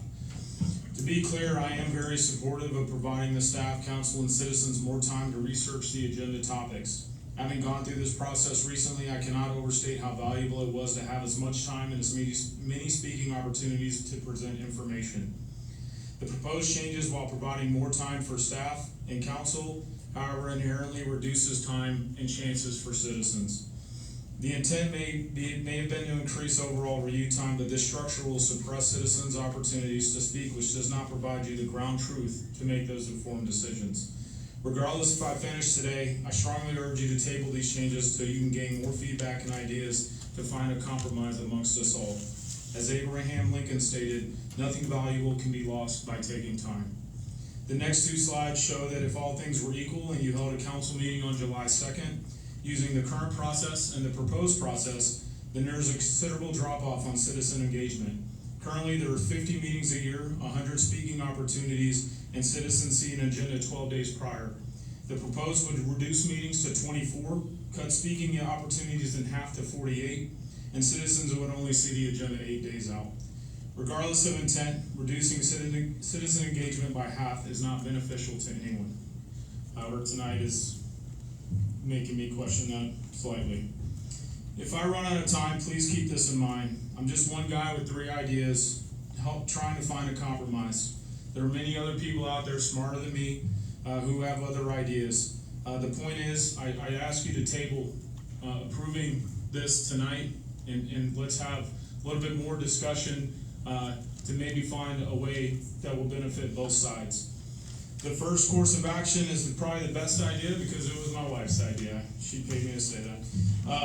Bottom line, my recommendation is you use the working session to discuss the next council meeting, not the same day of council meeting. So what that would allow you to do is have a working session to discuss the council topics that are 2 weeks or 2 weeks away, right? And then once you get to the the week of the third council meeting, you would then actually vote on the topics that you discussed at the previous meeting. COA 2 is keep your proposed structure, but provide the agenda earlier so we get the full 12 days. Implement a super majority provision and allow citizen comments and public hearing comments per session. Mayor Nash King, you said you didn't get all the information from the P&Z during the Featherline hearing, and having that super majority provision would allow you to do this and call them to the meeting and get more understanding of why they possibly disapprove something. COA 3 is a little radical, but my recommendation is you could bring back citizen petitions to discuss open topics, but limit it to once every third meeting. This is what Austin does. You could also implement a digital submission process where we could provide comments digitally and have a type of read receipt once we've submitted those comments. And then you could limit the citizen comments and public hearing comments to one time. I have 1 more minute, please. Council? Yes, some great information. Please continue. This would provide opportunity for citizens to discuss any topic, but on a non-recurring basis, kind of limit that so you can have more efficient meetings. But it also provides another opportunity for citizens to contact you, digitally, not just an email, but an actual kind of repository submission of comments that you could then introduce in workshops or other meetings. Again, the biggest bottom line though is I really do urge you to just maybe take a step back tonight, not approve it as is. Let's try to have a little bit more conversation to find a good balance where citizens can engage you, provide that opportunity. There's a lot of us that respect the decorum, that want to do the right thing, and I urge you not to silence that majority because of a minority. Thank you. Thank you, Mr. Fields. Mayor Pro Tem, Councilmember Board, Mayor Pro Tem. Thank you, Madam Mayor. I would be remiss if I didn't take a moment to apologize to our citizens for kind of what you're enduring on a routine basis. Truth is, our city is not dysfunctional, and this is a business meeting, and that's what the council is here to execute business on behalf of the city. So we do appreciate your patience and look forward to continuing business. Thank you. Mayor Pro Tem. Thank you, Madam. To the citizen, I wanted to say thank you. I appreciate this information. I just have a question, Madam, regarding the original reason why this started coming up conversations were had before I was even on council regarding the meeting times, the ability to be able to join KISD's meetings, having the flexibility of our citizens requesting to be able to attend those meetings. That was originally my understanding as to the conflict that our citizens were having. Is that not a true statement? Yes, ma'am. It is a true statement. This conversation has been going on at least for 4 years, and that every other city is doing this too. What we're doing is not anything abnormal. It's very cost effective. It gives parents, which should be involved with their children's lives, that's just my opinion, to go to KISD school board meetings to hear and voice their concerns there. So it's not taking away anyone's freedom of speech or the council interacting with them. It won't be anything different. It's just we're having 2 meetings in one night. It's not like when we do a budget meeting or any other meeting in 2 nights. It's just certain individuals do not want the shift. But the majority of the people that, and I never ever hardly say the constituents, I don't use that because I don't want people to think I'm hiding behind them and my true feelings, but the constituents I have spoken to say that it's a great idea because it's all on one video. You have the opportunity to see it all later if you cannot come and attend the meeting. It won't change the amount of residents coming to the meetings because it's still the same people coming, and we have it every Tuesday. It didn't increase, but it will increase if it's a certain item. So this came about 4 or 5, just not this council. Councils prior to us was moving in this direction from what the constituents had told them. Maybe that was my understanding. Yes, ma'am. Thank you for that. The citizen did make a very valid point. There was something that has been asked before regarding our citizens' comments. So that when the citizens send in statements, for example, or they send in an email, there's not really a format for us to be able to read those, to be able to present those, right? If they can't come to the meeting, that has come up before. It would now be an appropriate time if I did want to make a motion to table this for future discussion. Table what? The conversation about. No, ma'am, we're in citizen comments right now. Yes, ma'am. And to answer your question, I can only speak for this council. Any email that we receive from our constituents, I know Councilman Boyd, Sagari, yourself, Cobb, Alvarez, and Solomon, and staff, they reply back to all the emails. Yes, it does certainly this format as far as reading them publicly. That was a question that was asked about retaining them. But no, thank you very much. I appreciate it. Thank you. With that being said, Mr. Don Smith, sir, you have 4 minutes. This won't be very dramatic, but I just want to mention about RS 24109, the agreement between the fort and the city. I think most people in this room would agree that relations between the fort and the city are extremely important. After I retired from the Army, I lived in DeRidder, Louisiana. I was an instructor at Fort Polk for 21 years, and I didn't get to go to too many of the council meetings because our hours were so long. But one thing they did that I would recommend you all consider, they had a member of the Fort Polk Garrison staff sitting right in their city council meetings. Now, what does that do? One, it shows the public that there is good interface between the 2 organizations. It gives you all an a way of asking questions that aren't at the real high level, and it allows the military people to see what the city is doing. And if we have problems between the city and the fort, what do we want to do? Basic leadership skill.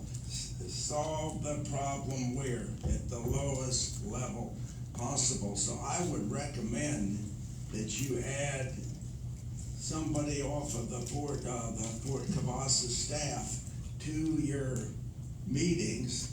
And then at the end, what they did at the Fort Polk meetings was they asked, it was normally a lieutenant colonel or a major, they asked the officer attending, is there anything you want to put out dealing with the then Fort Polk. And I would just throw this out for consideration. The more coordination you can do at the lowest level does what? Saves you a lot of time, and it reduces the chance of misunderstanding between the two groups, especially if there's problems that arise. So thank you. Thank you, Mr. Smith, but, we do have a, 3-Corps Garrison representative, from Public Affairs Office that attends every one of our, meetings on Tuesdays. He was just sitting in the back, he stepped out for a phone call, just saw the phone to us here. But he's here representing 3-Corps and taking back the information. And once a month at the Communities Service Council, I do speak to not only the generals, but also the brigade commanders and sergeant majors in reference to everything that Killeen is doing along with other mayors. So the information that's here is being spoken out there on a monthly basis. And I also do lunch with General Bernard, and we talk about our joint partnerships and other things that's going on with Killeen. So yes, sir, that relationship, you are 100% correct. It's very important. Can I say one thing? No, sir, I'm sorry. When you took your seat, I do apologize. Thank you, Mr. Smith. All right, we have one person left, and I'm just trying to get some clarification. Madam Secretary.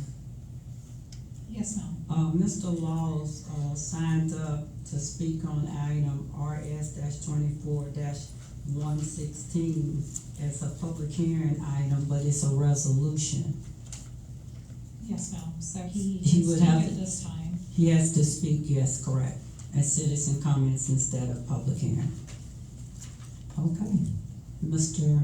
David Laws.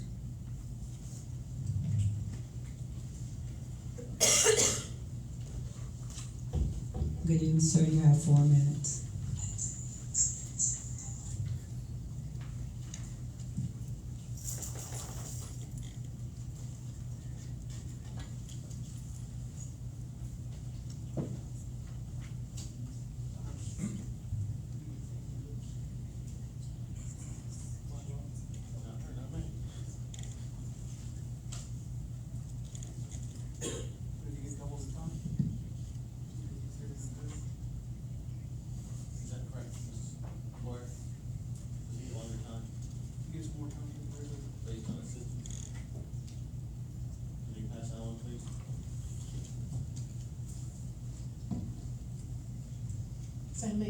How much extra time?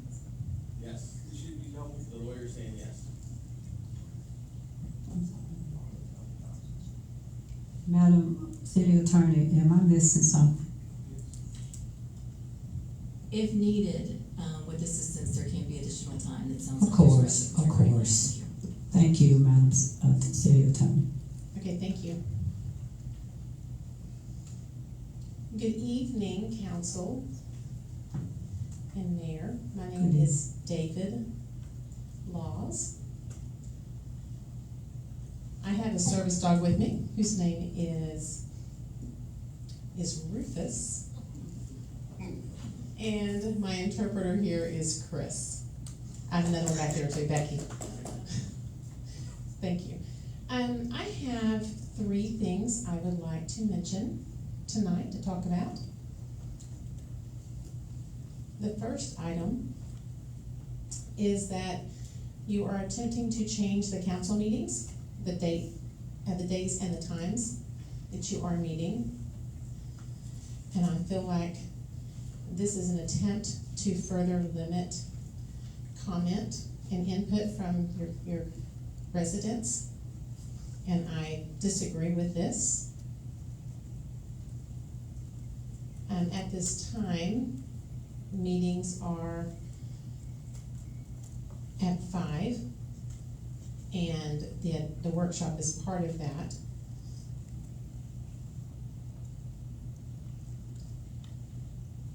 And it's part of that mix. So the second thing I'd like to mention is to ask the question of why there is not live captioning of these meetings. I'm able to have that on my phone through a very basic app, so I don't understand why the city council doesn't provide that for the city of Killeen. And the third item I'd like to state is that the voters gave each of you a raise.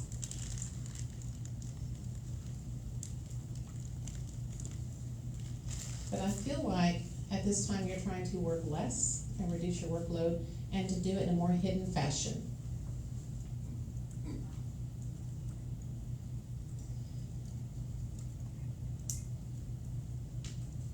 Sorry. I do believe this is a bad idea, and we need to make sure that this is accessible to everyone.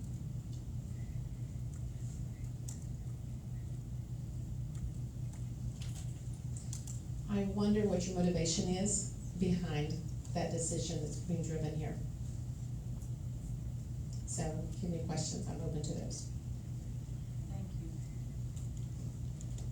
Thank you. And thank you, ma'am. Oh, no problem, thank you. And to answer your question, Mr. Laws and any other residents, there is no hidden agenda about. She's doing it.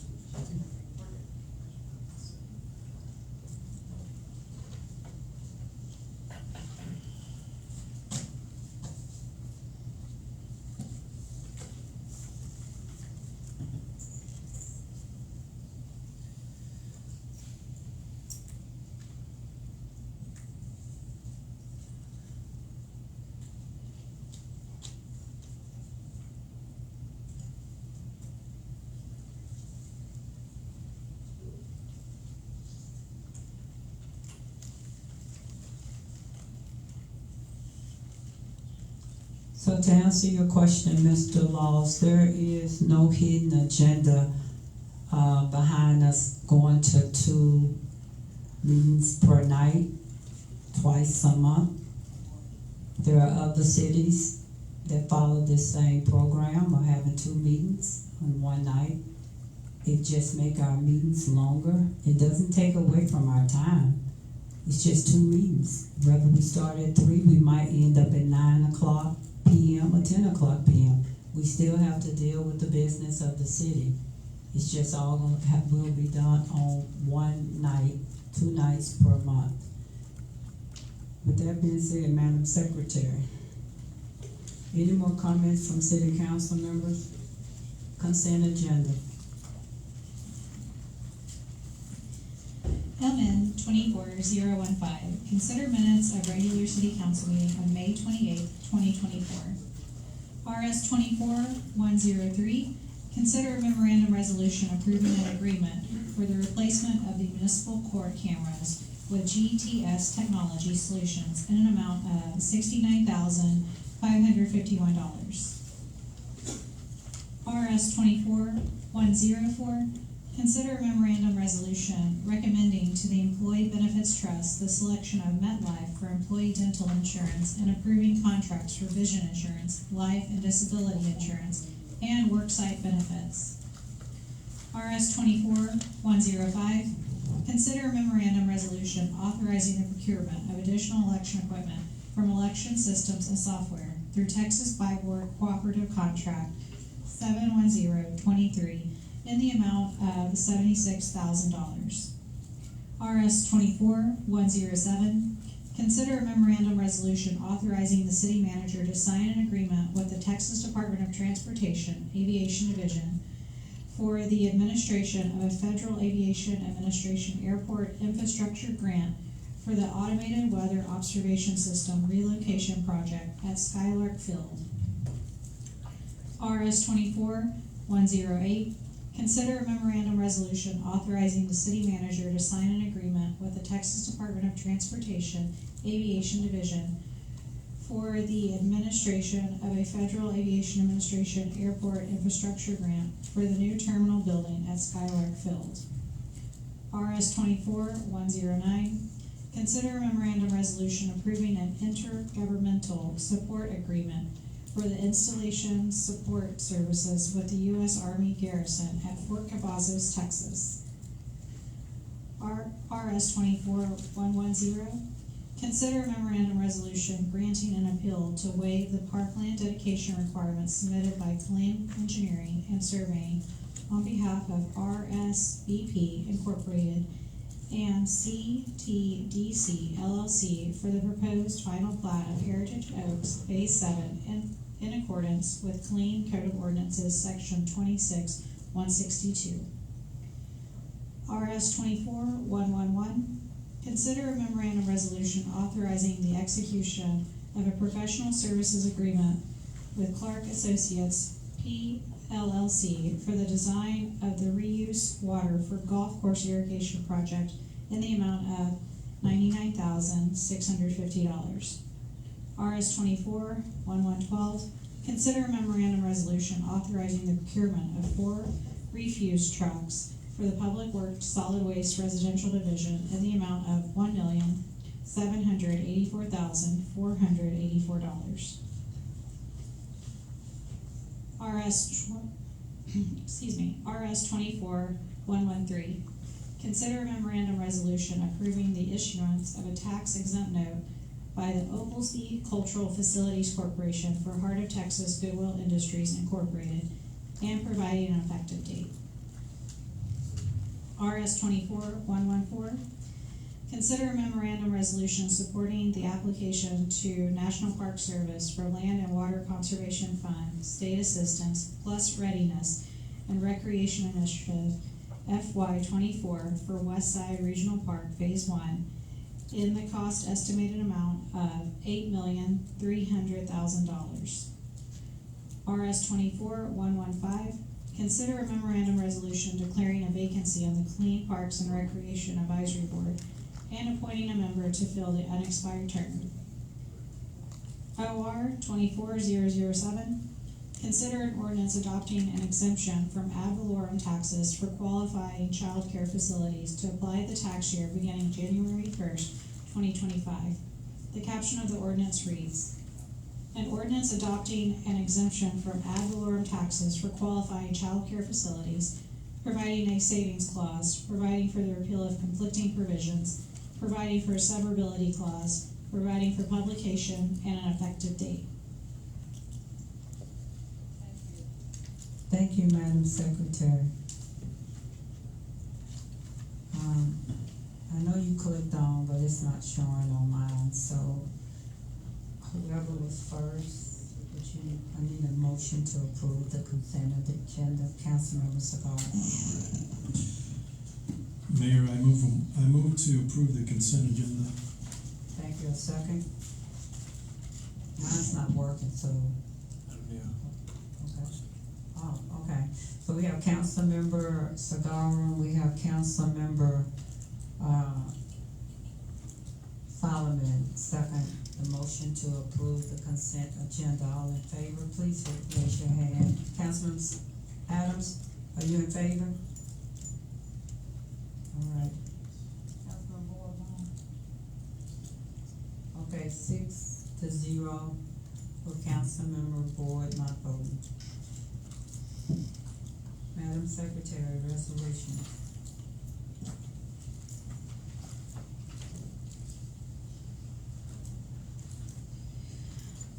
RS 24106, consider a memorandum resolution appointing council members to various boards, commissions, and committees.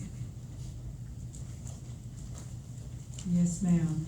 Madam Secretary went over this last week. Would you like for her to go back over it again? Can I get a motion to approve RS-24-106? Councilmember Solomon. Madam Mayor, I'm sorry. I have a question. I know Mr. Alvarez wasn't here last week. Correct, that's what I And was so we want to give him an opportunity to make a selection. Can we see which, because I don't remember which committees are still open. Yes, sir. I can go through the updated PowerPoint presentation. I filled in some of the selections from last week. Could you please pull up the presentation?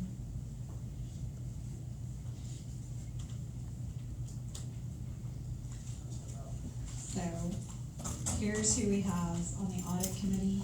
Councilman Alvarez, would you like to serve on the audit committee?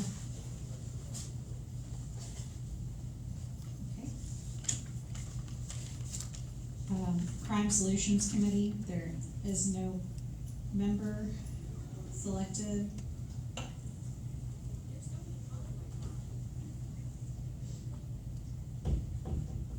Okay.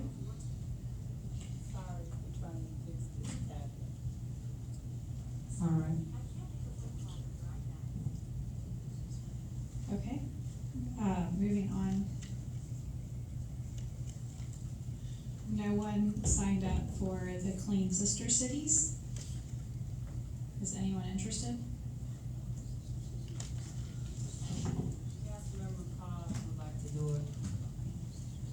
And Madam, I believe I did mention Sister Cities last week as well. Yes, you did. Councilmember Adams and Councilmember Cobb.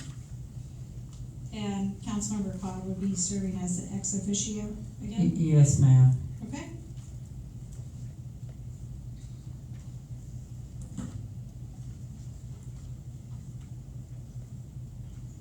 All right, those committees are filled. Hey, Tempo, there is a vacancy. Councilmember Alvarez, are there any particular place you would like to serve on at this time? Okay, so KT Tempo for Councilmember Alvarez. Okay. Moving on to the subcommittees. There's still a vacancy on the Animal Advisory Committee if anyone's interested. Councilmember Alvarez. Okay, no, he passed. The Board of Adjustment Construction. There are 2 vacancies still. Okay. And Councilmember Boyd would like to be on it too. And I take the crime since no one wanted. What is it, crime what? The Crime Solutions. I take that one. That was also one. Oh, okay. I take that one. We can move on.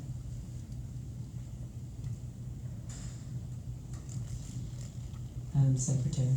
Yes, ma'am. Making note. Fire Prevention Code.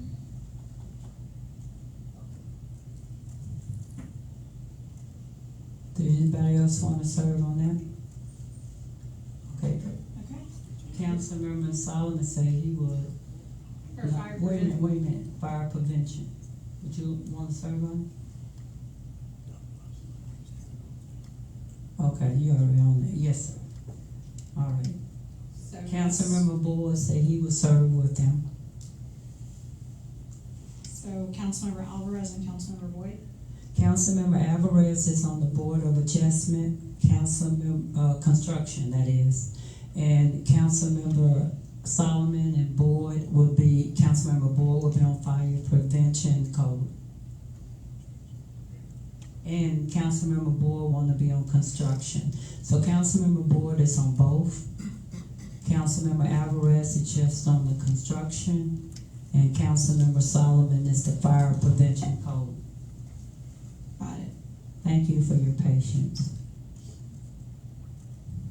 There's still a vacancy on the Board of Adjustment Zoning. If no one else will, I'll do it. If Councilmember Alvarez, you on there already, so I said on if no one else will. Yeah. There's still a vacancy for the Bell County Health District. Councilmember Cobb, you want to serve on that one? She wants to serve on it. Okay, and then there are still 2 vacancies on the Youth Advisory Commission. Councilmember Boyd, Councilmember so I can hear. Councilmember Boyd is on there. Councilmember Segar is on there. And Councilmember Alvarez would like to serve. So just 2, Adams and Alvarez. No, it's Segar. You said it was 3 vacancies or 2? There are 2.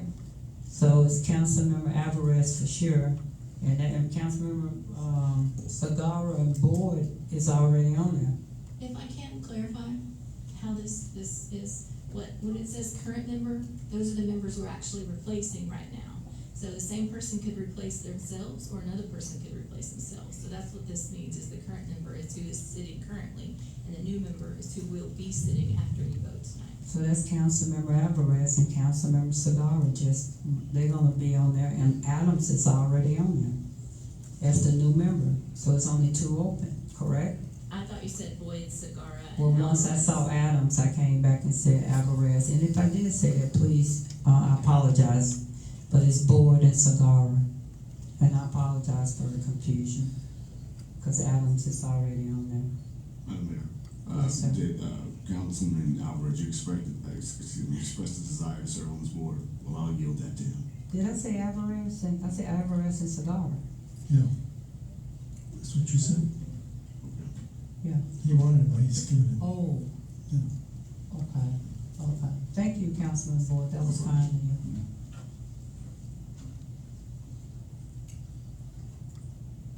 And that's all. Thank you so much. Can I get a motion to approve RS-24-106? Councilmember, works. Councilmember Boyd. Motion to approve. Councilmember Alvarez. Second. All in favor? Yes. All opposed? No. Councilmember Adams? That's a yes.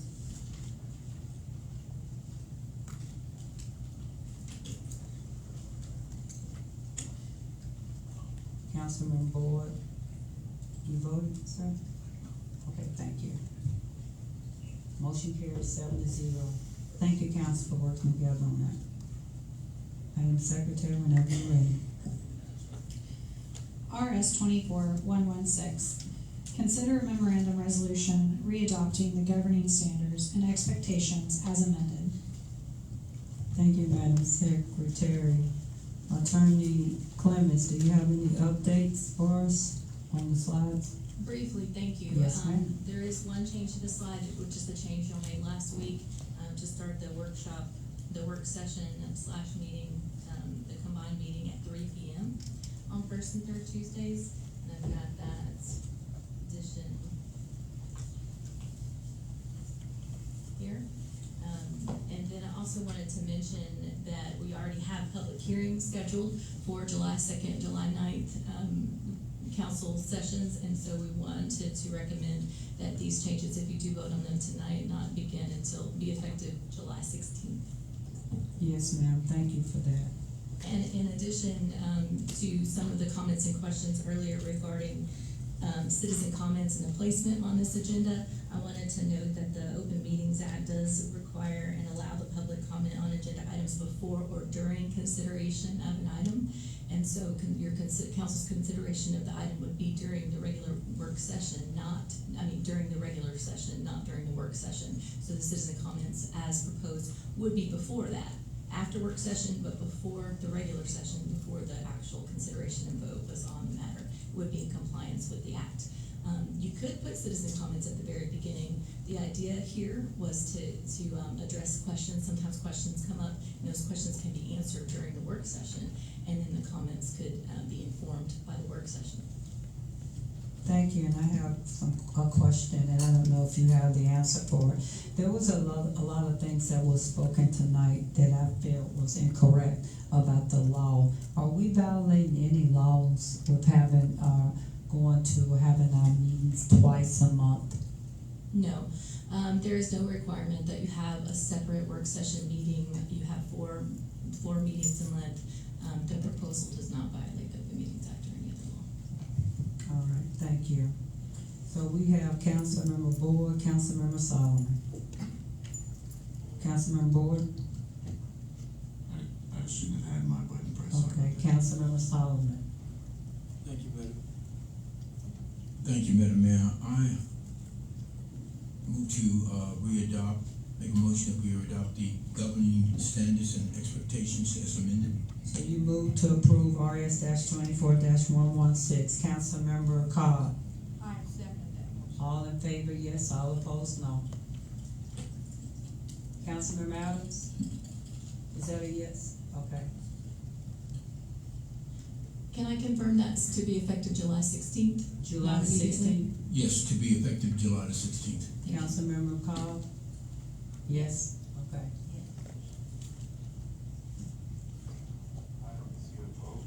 And the motion is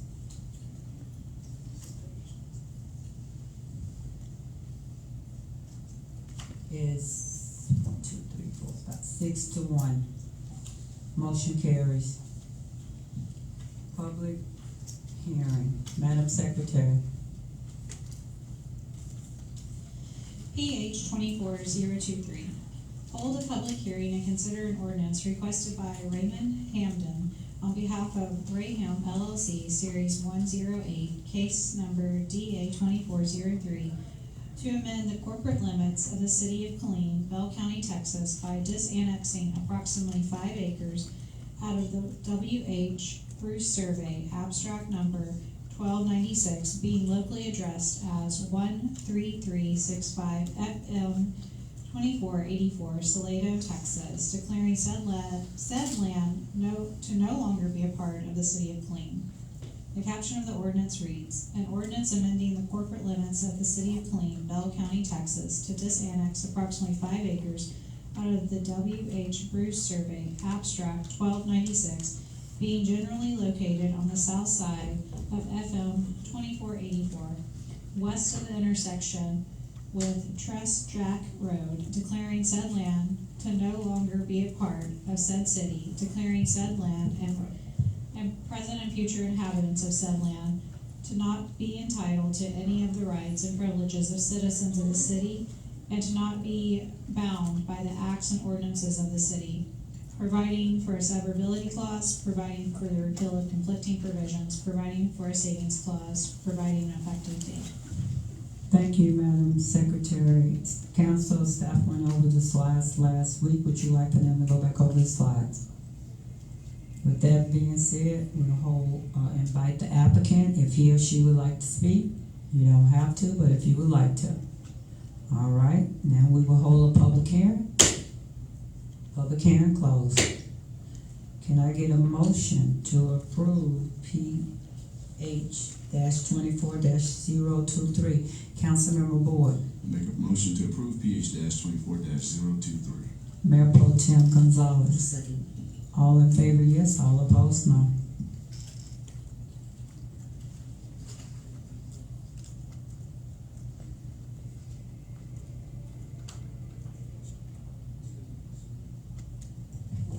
Thank you. Councilmember Adams? Is that a yes or no?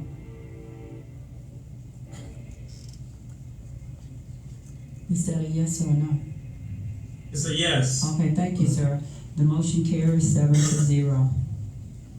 Madam Secretary, whenever you're ready. PH 24024. Hold a public hearing and consider an ordinance authorizing the 2024-2025 annual action plan describing use of funds and authorizing application for and allocation of community development block grant and home investment partnerships program funds. First of 2 public hearings.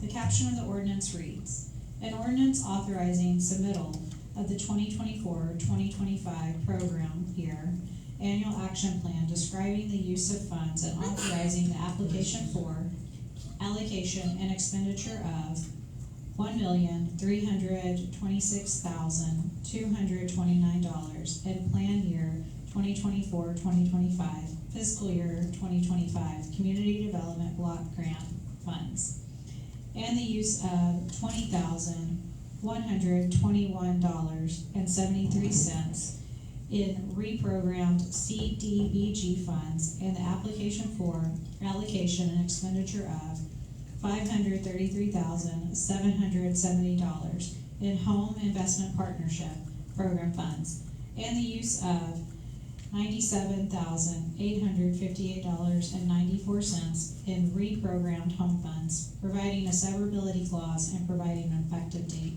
Thank you, Madam Secretary. Staff went through slides last week. Council, would you like for them to go back through them? Thank you. Now we will hold our public hearing. Public hearing is open. Michael Fornino.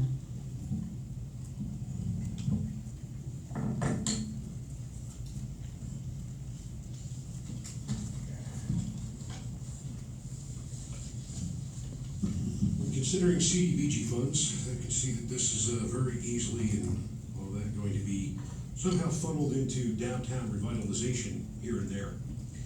I would argue that before any of these funds are doled out, I would like to see a full public display of who's applying and give us a chance to vet who's getting that. Because last time the goodie bag was opened up for funding, we had a council member that seemed to got a lot of personal profit off of an applicant that that council member advocated for. I haven't forgotten about it. There's still some legal question about that. When it comes to all of this CDBG, the reason I'm concerned is the fact that all of this wonderful stuff that we did in the past with all of this federal funding that comes, federal, state, local funding that comes out of everywhere, it seems like, I'll use wide latitude with this, friends and family of those behind the scenes get preferential treatment when it comes to funding. And they get it over and over and over again.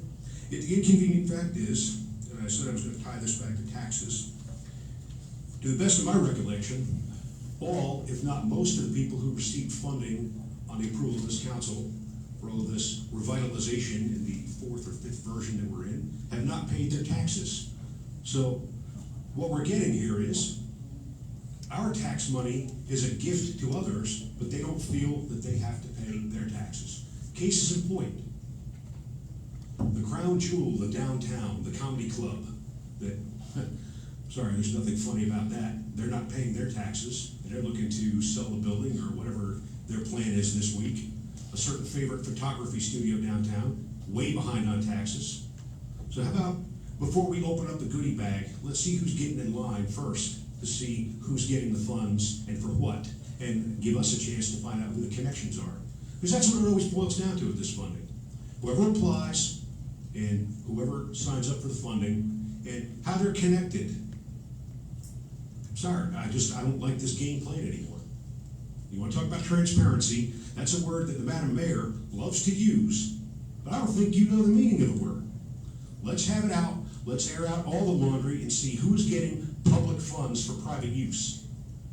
Because I'll be damned if I'm just going to keep throwing good money after bad. The businesses downtown that are barely profitable and not paying their fair share of taxes. I don't care what the grant's for.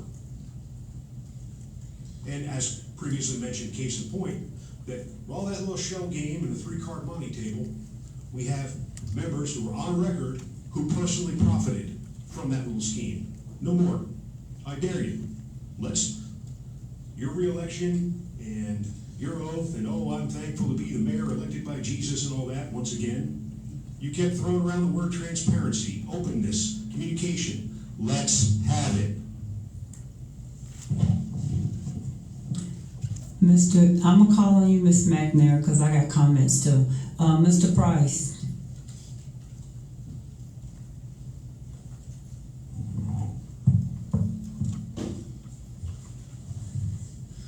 Good evening once again. So there's a lot of different things going on here with this CBDG and everything. And it's quite confusing when you go through it and you see all these little slides. I'm not really certain on how this is happening. So here's a question for you, is that out of the 800 on the CBG funds, the public service funds of $198,934.35, right? If you look at that slide, the total amount being spent throughout that slide is $823,705.58. But we're spending, now is what we're spending to administer or spend that money, we gotta spend more money to spend that money. So the administration of spending that $800,000, we have to spend another $265,245.80 to spend that money. So I'm wondering how, where's the justification of spending all that money to spend all the other money?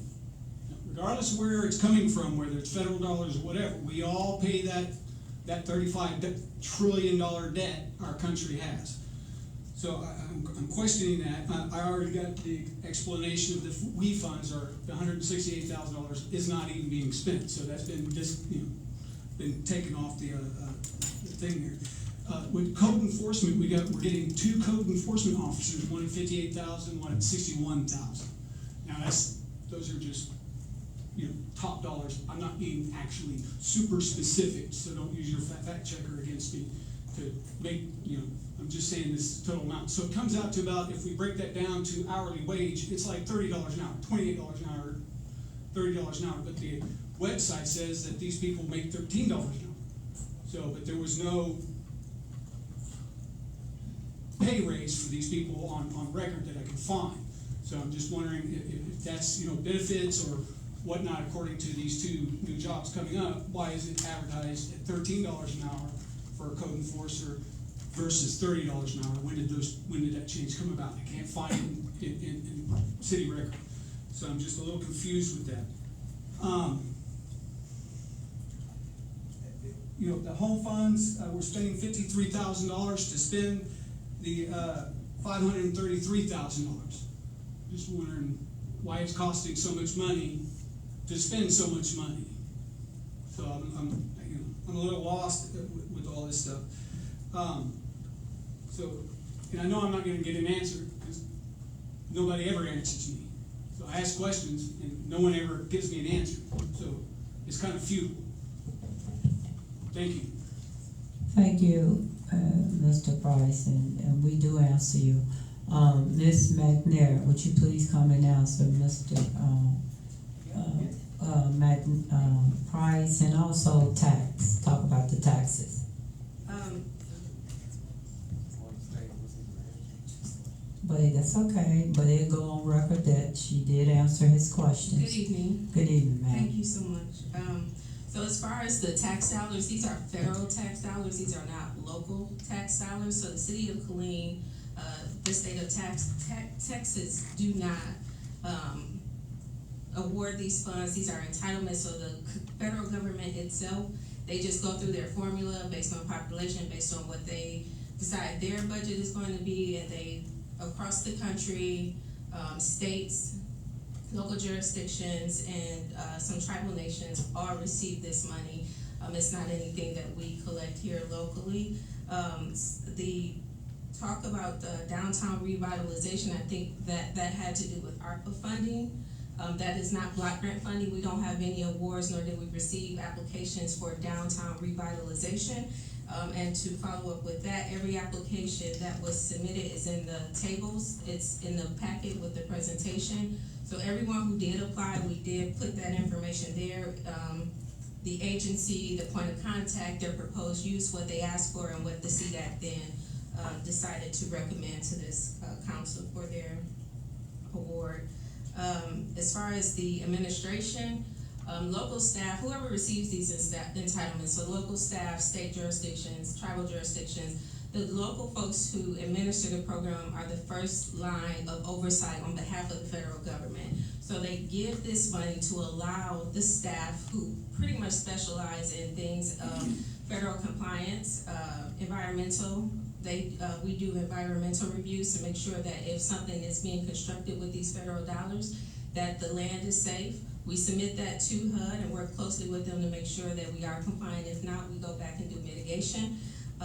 Mrs. Smith and Mrs. Sierra, they go out and they do interviews with anyone that's working on the site to make sure that prevailing wage, again, a federal regulation, is being adhered to. We do these meetings where there's annual public meetings, public notices, preparing annual plans, preparing capers, which is just an overview of what you accomplished for that particular year. And coming up next year, we'll be preparing a 5-year consolidated plan. So there's a lot of work that goes into what looks like just these 2 public hearings. And it's ongoing every year. We offer technical assistance to the awardees. We provide assistance to people who think they want to apply for this money. So all of that goes into making sure that the staff that we have administering the program, they actually do work on this hands-on. The CD staff is community development. It's 100%. this $265,000 that we get for admin is not just for staff. We may use it to provide sometimes some meals for our CDAC, and I don't want to go on and on, but I believe you get the gist of where I'm coming from, and this is only a fraction of what it costs the city to run this program. Any questions, Council?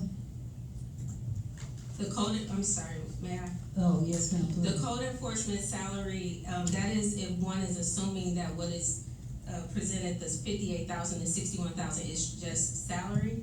There's salary and operating costs built into that as well, so it's not completely accurate, I should say. I don't want to be defensive or anything, but that someone is getting paid $30 an hour. But to confirm the hourly rate, I would suggest, or I could check with Mrs.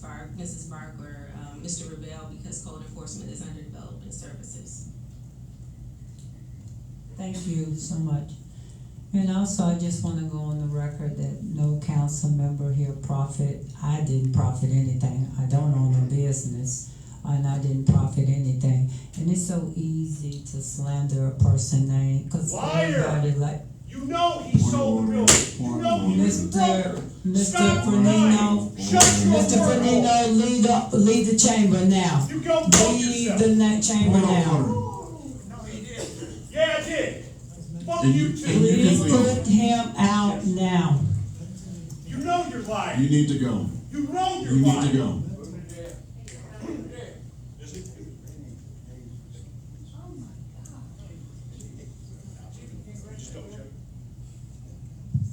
You're a damn liar, and you know Sir. it. I truly apologize for that. Like I was saying, it's easy to assassinate someone's character and slander somebody's name just because. We can agree to disagree, but to act in that manner is very unacceptable. I'm not offended. This is what this council go through and the city staff. Just totally disrespect, and then they wonder why we sit here and just listen. So I apologize on behalf of the city council and also the staff of that negative behavior. If there is not any more questions. I got a question. Yes, sir. Mr. McNair, if you can explain, because I know a breakdown, I know it's in the slide for everyone to see, that HUD actually restricts or limits a certain percentage of the total funding, and your administrative cost is at the maximum of what they allow. And also is, if you didn't, could that admin money be put any place else in those percentages? If you could explain that as well. So HUD does restrict the maximum amount that is allowed to be used for administration for block grant at 15%. For home, it's at 10%. Those amounts could be reduced if the PJ participating jurisdiction so desired, but they would have to make up that cost themselves, typically out of a general fund or another source of funding that is available to them. However, as far as public service, that's a ceiling. So you cannot take and reduce your administrative allotment or set aside and then say, well, we want to give 20 or even 30% to public service. That's just not allowable. Thank you. I just wanted to make sure that the funding that's being allocated or proposed is hitting its limit based on what the committee has recommended. Yes. Councilmember. Thank you, Councilmember Adam. Councilmember Solomon. Councilmember Board before you. Councilmember Board. Thank you, Madam Mayor. If you guys will just bear with me for a quick moment. Madam Mayor, in relation to the outburst, you said that we're not offended, but there are individuals who watch. I said I'm not offended. Yes, ma'am, you're not offended. Because you directed it toward me. Yes, ma'am. But we do have citizens that are also yes, offended. Sir. And my concern is us continuing to have these meetings with these outbursts that are so well calculated yes, that they are sustained through the airwaves on the internet. So my recommendation, when we have the out of control to where we're cursing, that we work to shut that down even quicker, because it's not productive for this business meeting. This is government business. we wouldn't behave this way in a church, a courthouse, anywhere else. This Yes, is a sir. city business. Thank Well, I do agree with you, Councilmember Boyd, and I think the police officers moved as fast as they could to try to escort him out. I think the problem was that he was just saying he had left some items behind, and they were right on spot, but he said he left some items behind, and he kept going backwards and forward, looking at the seats, trying to look for something that gave him that extra time to say some more profanity toward us. And I don't know the legal ramifications to touch them or whatever, but he was going. But I think he had to resist going for them to take a more, I won't say aggressive approach, but another approach to escort him out. So if I missed something, I apologize. Mr. K, do you have any feedback on that? Because they were right on top of it. You're correct with everything you just said. Okay, because they were right when I said go, they moved toward it, chief moved down. So there's no law that says we can ban them from the council chamber. So I don't like it. No one likes the attacks, but you're right. That's a calculated plan that has happened at every meeting. And I will say this again for the record. They're gearing up again for the district election. So don't be shocked or appalled if they come even more aggressive. With that being said, Councilmember Solomon. Thank you, Madam Mayor. I just want to say to Ms. McNair, thank you, and you and your staff. Y'all doing an excellent job, along with the other departments without the city. We have a wonderful, wonderful staff, and I just want to say thank you for doing what you do and that presentation that you made last week. In spite of everything that we're hearing, thank you and your staff. Thank you. And the one last thing I just wanted you to say, Ms. McNair, one of the things that was stated, it came across as if the individuals that were selected to receive the grant, as if there is some backdoor, we're behind the scene manipulating who gets the grants. And one of the particular ones was Friends and Families, where they work with our vulnerable population. Could you please just quickly, in a snapshot, the process, how they're vetted to ensure that our staff and the individuals that are looking at the application are not doing anything unethical? Mr. Fredericks is still here. He is the chair for the Thank you. Community Development Action Committee, and I will just speak briefly to come up, Mr. Fredericks, that this committee, they do from the very beginning, fill out paperwork to state any boards or committees that they sit on, for transparency in his own record. Mr. Fredericks himself had to recuse himself from the evaluation and advisement on a funding award for a particular applicant, and that was on record that he did do that, and he stepped away from the discussion so that can happen without any input.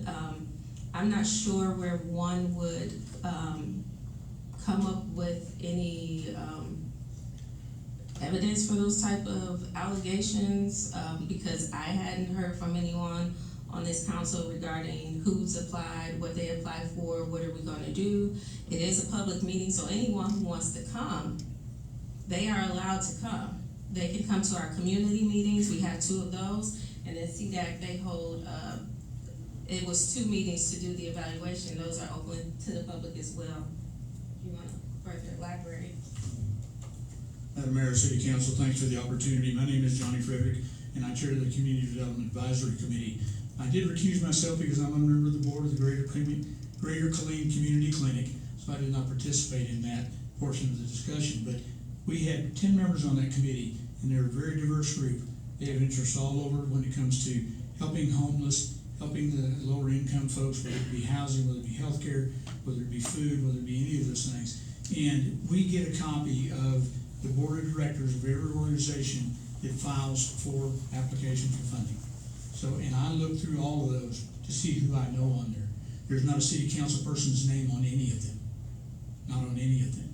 And there's not a lot of people that I knew personally on some of them. But it's a very fair process. We allow the applicants to come in. We give them 15 minutes to do a presentation on what they're asking money for. We then give them the opportunity to answer questions that the board may have. And then we move on to the next one. When we're all done, we sit and discuss about the different levels of funding that were requested and the much smaller amount of money we have to recommend to you. So not everyone gets everything they ask for. A lot of times some people get nothing. That's just the way the process has to work because we have much more requests for funding than we have funds available.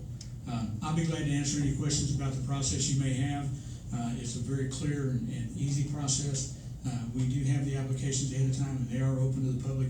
Anybody that wishes to know anything or look at the applications is more than welcome to. Thank you, sir. Councilmember.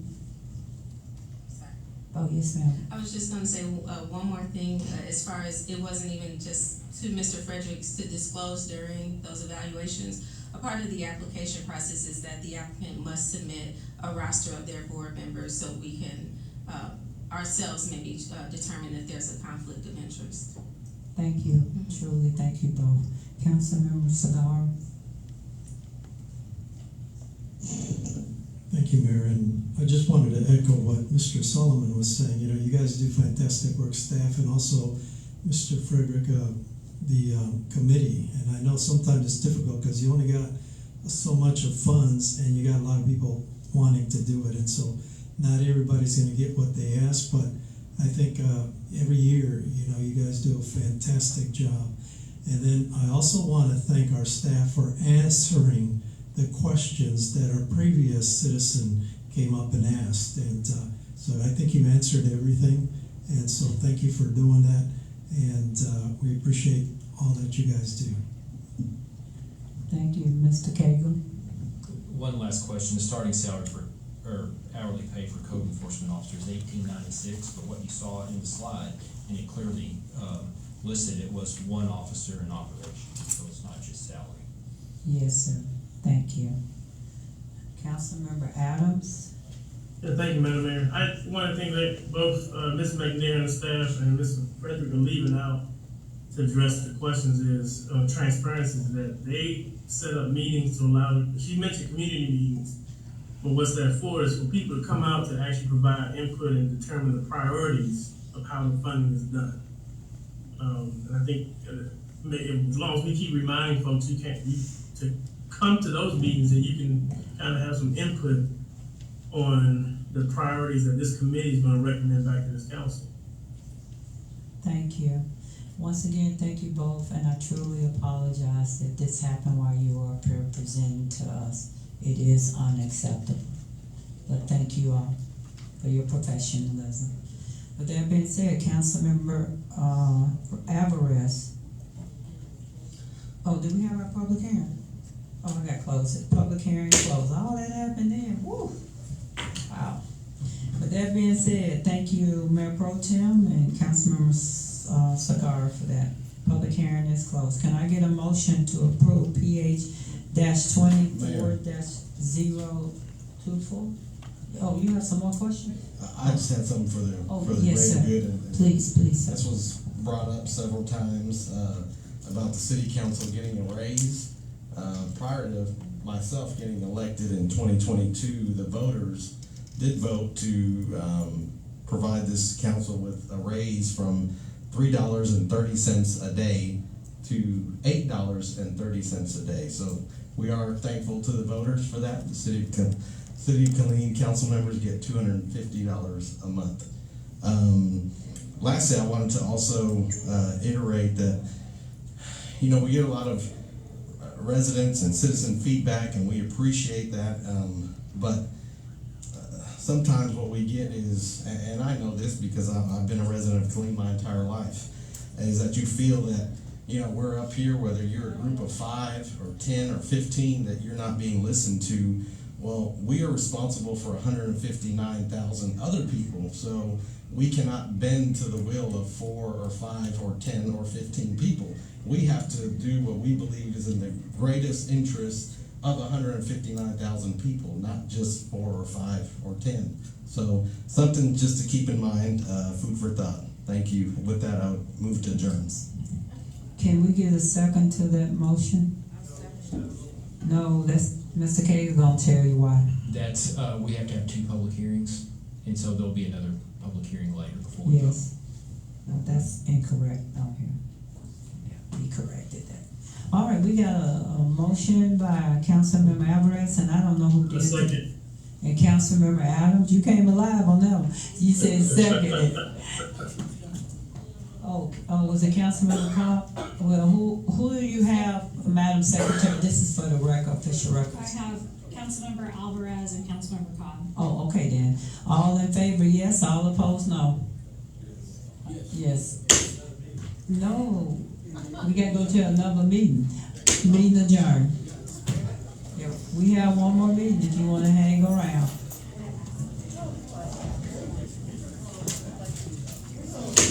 All right, I'm calling the meeting to order. We have the city of Killeen. Oh, you need some more time? Oh, I can go? You say go, no go. Okay, no, we're not calling the meeting to order. Oh, I'm sorry.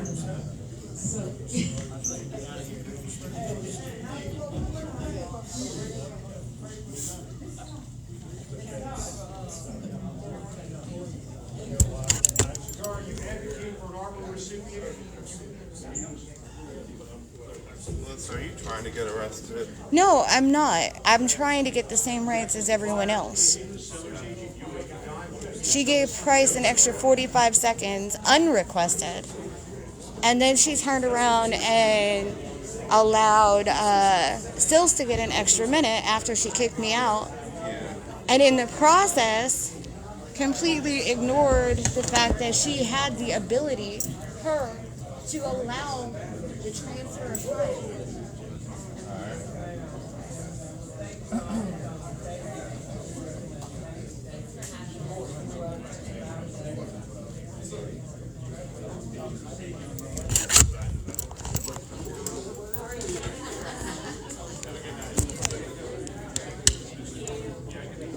And I wish that our mayor wouldn't apologize for citizens. If I want to issue an apology, I'll do it myself. I have so much shit on my head right now. What's up?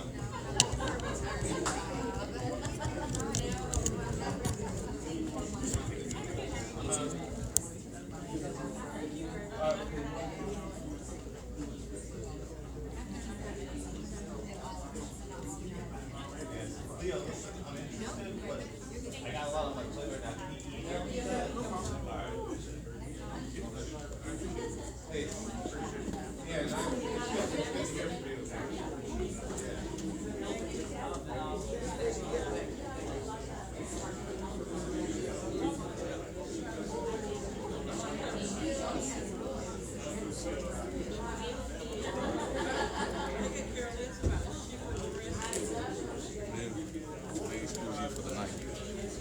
Oh, only until adjournment. As soon as adjournment hits, they can't keep me out. Yes, ma'am. She can't. That's what I'm saying. But legally, as soon as the meeting adjourns, no. She can. And for the remainder of the meeting. Yes. And the meeting is over. No, this is the fifth thing. She said. No, she adjourned, so the meeting is over. She said you have to leave the building. That's right. Has she trespassed me? Yeah, she told you to leave the building. Did she trespass me? Because there's a different process. I didn't get a trespass warning. And she can't trespass me from it. She asked you to leave the meeting. I left the meeting. The meeting is over. For the evening. Holly. At what point does the meeting end when she adjourns? We are calling our meeting to order. Council, are we ready? It's one singular meeting. I've done this before. As soon as that meeting ends, I'm allowed back. It is 7:15. I'm going to stand here and I'm going to be quiet and well behaved. If you're not supposed and she won't even know what I'm here. To be talking right now, everybody. I left the meeting. This is I didn't do anything to be asked to leave. We have some kind of disturbance to our right. Chief Lopez, we ready to move our meeting forward. Just leave, it's fine. You gonna leave it with Why am I being removed this time, Mayor? It's only for one meeting that you have Chief the authority. Lopez, we ready to move our meeting forward. please. Alright. I would like an explanation. I got your stuff.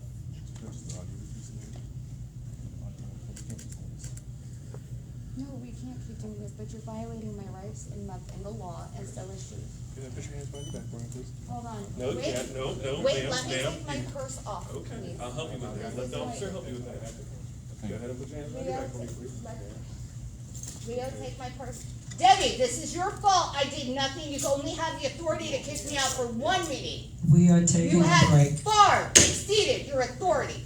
You can ask the city attorney. You can remove me for one meeting only. And then I have to do something else that warrants you removing me from the next meeting. This is a different meeting as soon as you adjourn.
Once again, I apologize.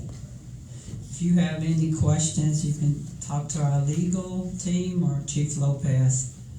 All right, we're going to call this meeting to order at 7:18. Can I get a motion to approve the agenda?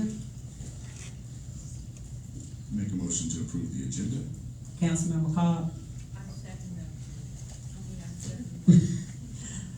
All in favor, yes. All opposed, no. Aye. And let the record show that all council members are present.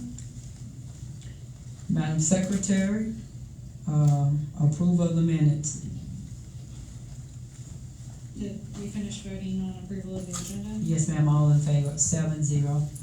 Oh, I'm sorry, they all said aye. So everybody click for the official record.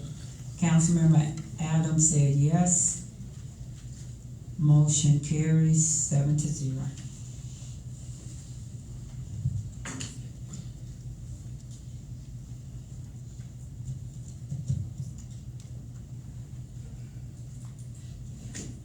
Whenever you're ready. EBT 2401, consider minutes of April 13th, 2021. Can I get a motion to approve the minutes? Councilmember Cobb? Madam Mayor, I move that we approve the minutes of April the 13th, 2021. Mr. Alvarez, Councilmember Alvarez? Mayor, I second that. All in favor, yes. All opposed, no. Councilmember Adams?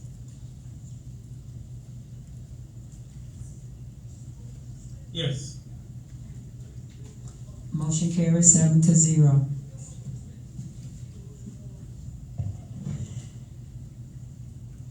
Madam Secretary, agenda items. should say. EBT 2402. Consider action to designate the officers of the trust for FY 2024-2026 plan years to include the designation of a chairperson, vice chair, and secretary. Good evening, Mrs. Bark. Good evening. Good evening, everyone. Real quick, I just want to give you a quick background. I don't have a presentation for this because it's really fast, but just so for some of y'all are kind of new to the council and may not understand why we do this. But the item before you is to address an employee benefit trust fund for the next 2 years. MetLife has agreed to do a rate change, not a change, the same rate for the next 2 years. So the last time we did this was back in 2021, and they agreed to do that for 3 years for us. So that's why we're here again, meeting. So earlier this evening, you guys approved the dental insurance rates for MetLife, and for the city to continue receiving the tax benefit, we will need the Employee Trust Fund Committee to approve the agreement with MetLife and the dental insurance. So back in 2010, this is how old this is, the city adopted a declaration of trust to create the Employee Trust Fund. So the main advantage of us doing this is being able to do contributions using a pre-tax dollar. The city proposed for establishing the Benefit Trust Fund, Employee Benefit Trust Fund is to save the city about 1.75% of the total gross annual premium each year for each line that's fully insured. And right now, the only line that we have fully insured is our dental, since we went to self-insured with our medical. And right now, we'll probably save about $8,000 on pre-tax. So the first item we have to do, which is kind of interesting, there is a board. You guys are actually the Employee Benefit Trust Board. And back in 21, the only person that was on the committee was Councilmember Segarra. You served as the chair then, and then all the other different positions were by council members that are no longer here. So what we have to do is we have to vote. So I need to, who wants to designate to be the chairperson of the Employee Trust Fund? Yes, ma'am. I'm sorry. Councilwoman Collins, you want to be the chair? Well, if I can speak real quick, Yes. just in addition to what was said, per the declaration of trust, the mayor is to be elected, is to be the chair, and the mayor pro tem is to be the vice chair, and the secretary can be any of the members. It's supposed to rotate, and I believe the last member wasn't that large member. You want to be the secretary, Councilwoman Collins? Secretary. Okay, so that's all the positions. I believe there's also a second vice chair. It's not, I only have chairperson, vice chair, and secretary. Madam Mayor, the only question that I have is with the secretary position, do you work as a secretary? That's all I want to make sure that. No, it's not a full-time job. Okay. All right, I just want to make sure that I am qualified to do that. Okay. So I'm just trying to get clarity. Is it just the chairperson, vice chair, and the secretary for my agenda? Those are the officers per the declaration of trust. In the past, a second vice chair was elected amongst your members, but that is, I mean, you can do that, there's nothing against it, but it's not actually a called for position in the declaration. Okay, Councilmember Solomon, you put your name, you want to be the assistant vice chair? The second vice chair. You making a motion? I was second, she was getting ready to. Oh, okay. So a motion to approve EBT -24-02. Okay, again, so I have the mayor's the chair, the mayor pro tem is vice chair. Are we doing a second vice chair, or we're just doing No, second? ma'am. Okay, no vice chair, okay. And then Cobb, Councilmember Cobb is secretary. Correct? Okay. All in favor of second the motion? Okay, who made the motion, Councilmember? I will make the motion. Well, Councilmember Boyd did. Councilmember Boyd, you make the motion, because I don't know what was going on down there. EBT -24-02. I have Councilmember Solomon make the motion. Did you make a motion? He said he was waiting on counting. I'll make a motion. Okay, thank you. And then Councilmember Boyd seconded. All in favor, yes. All opposed, no. Mr. Adams is a yes. Thank you, Mr. Kagan. Motion carries 7-0. Madam Secretary. EBT 2403, consider action to establish a contract with MetLife for employee dental insurance for FY 2024-2026 plan years.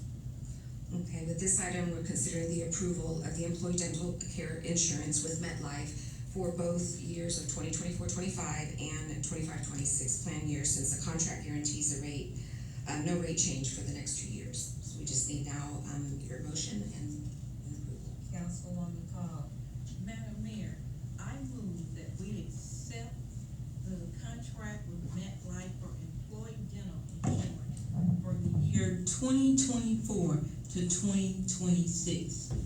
So you made a motion to approve EBT-24-03. Yes, Is there a ma'am. second?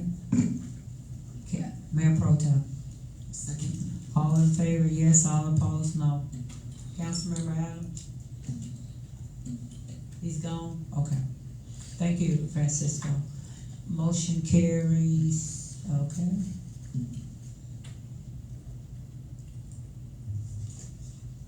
Councilmember Boyd.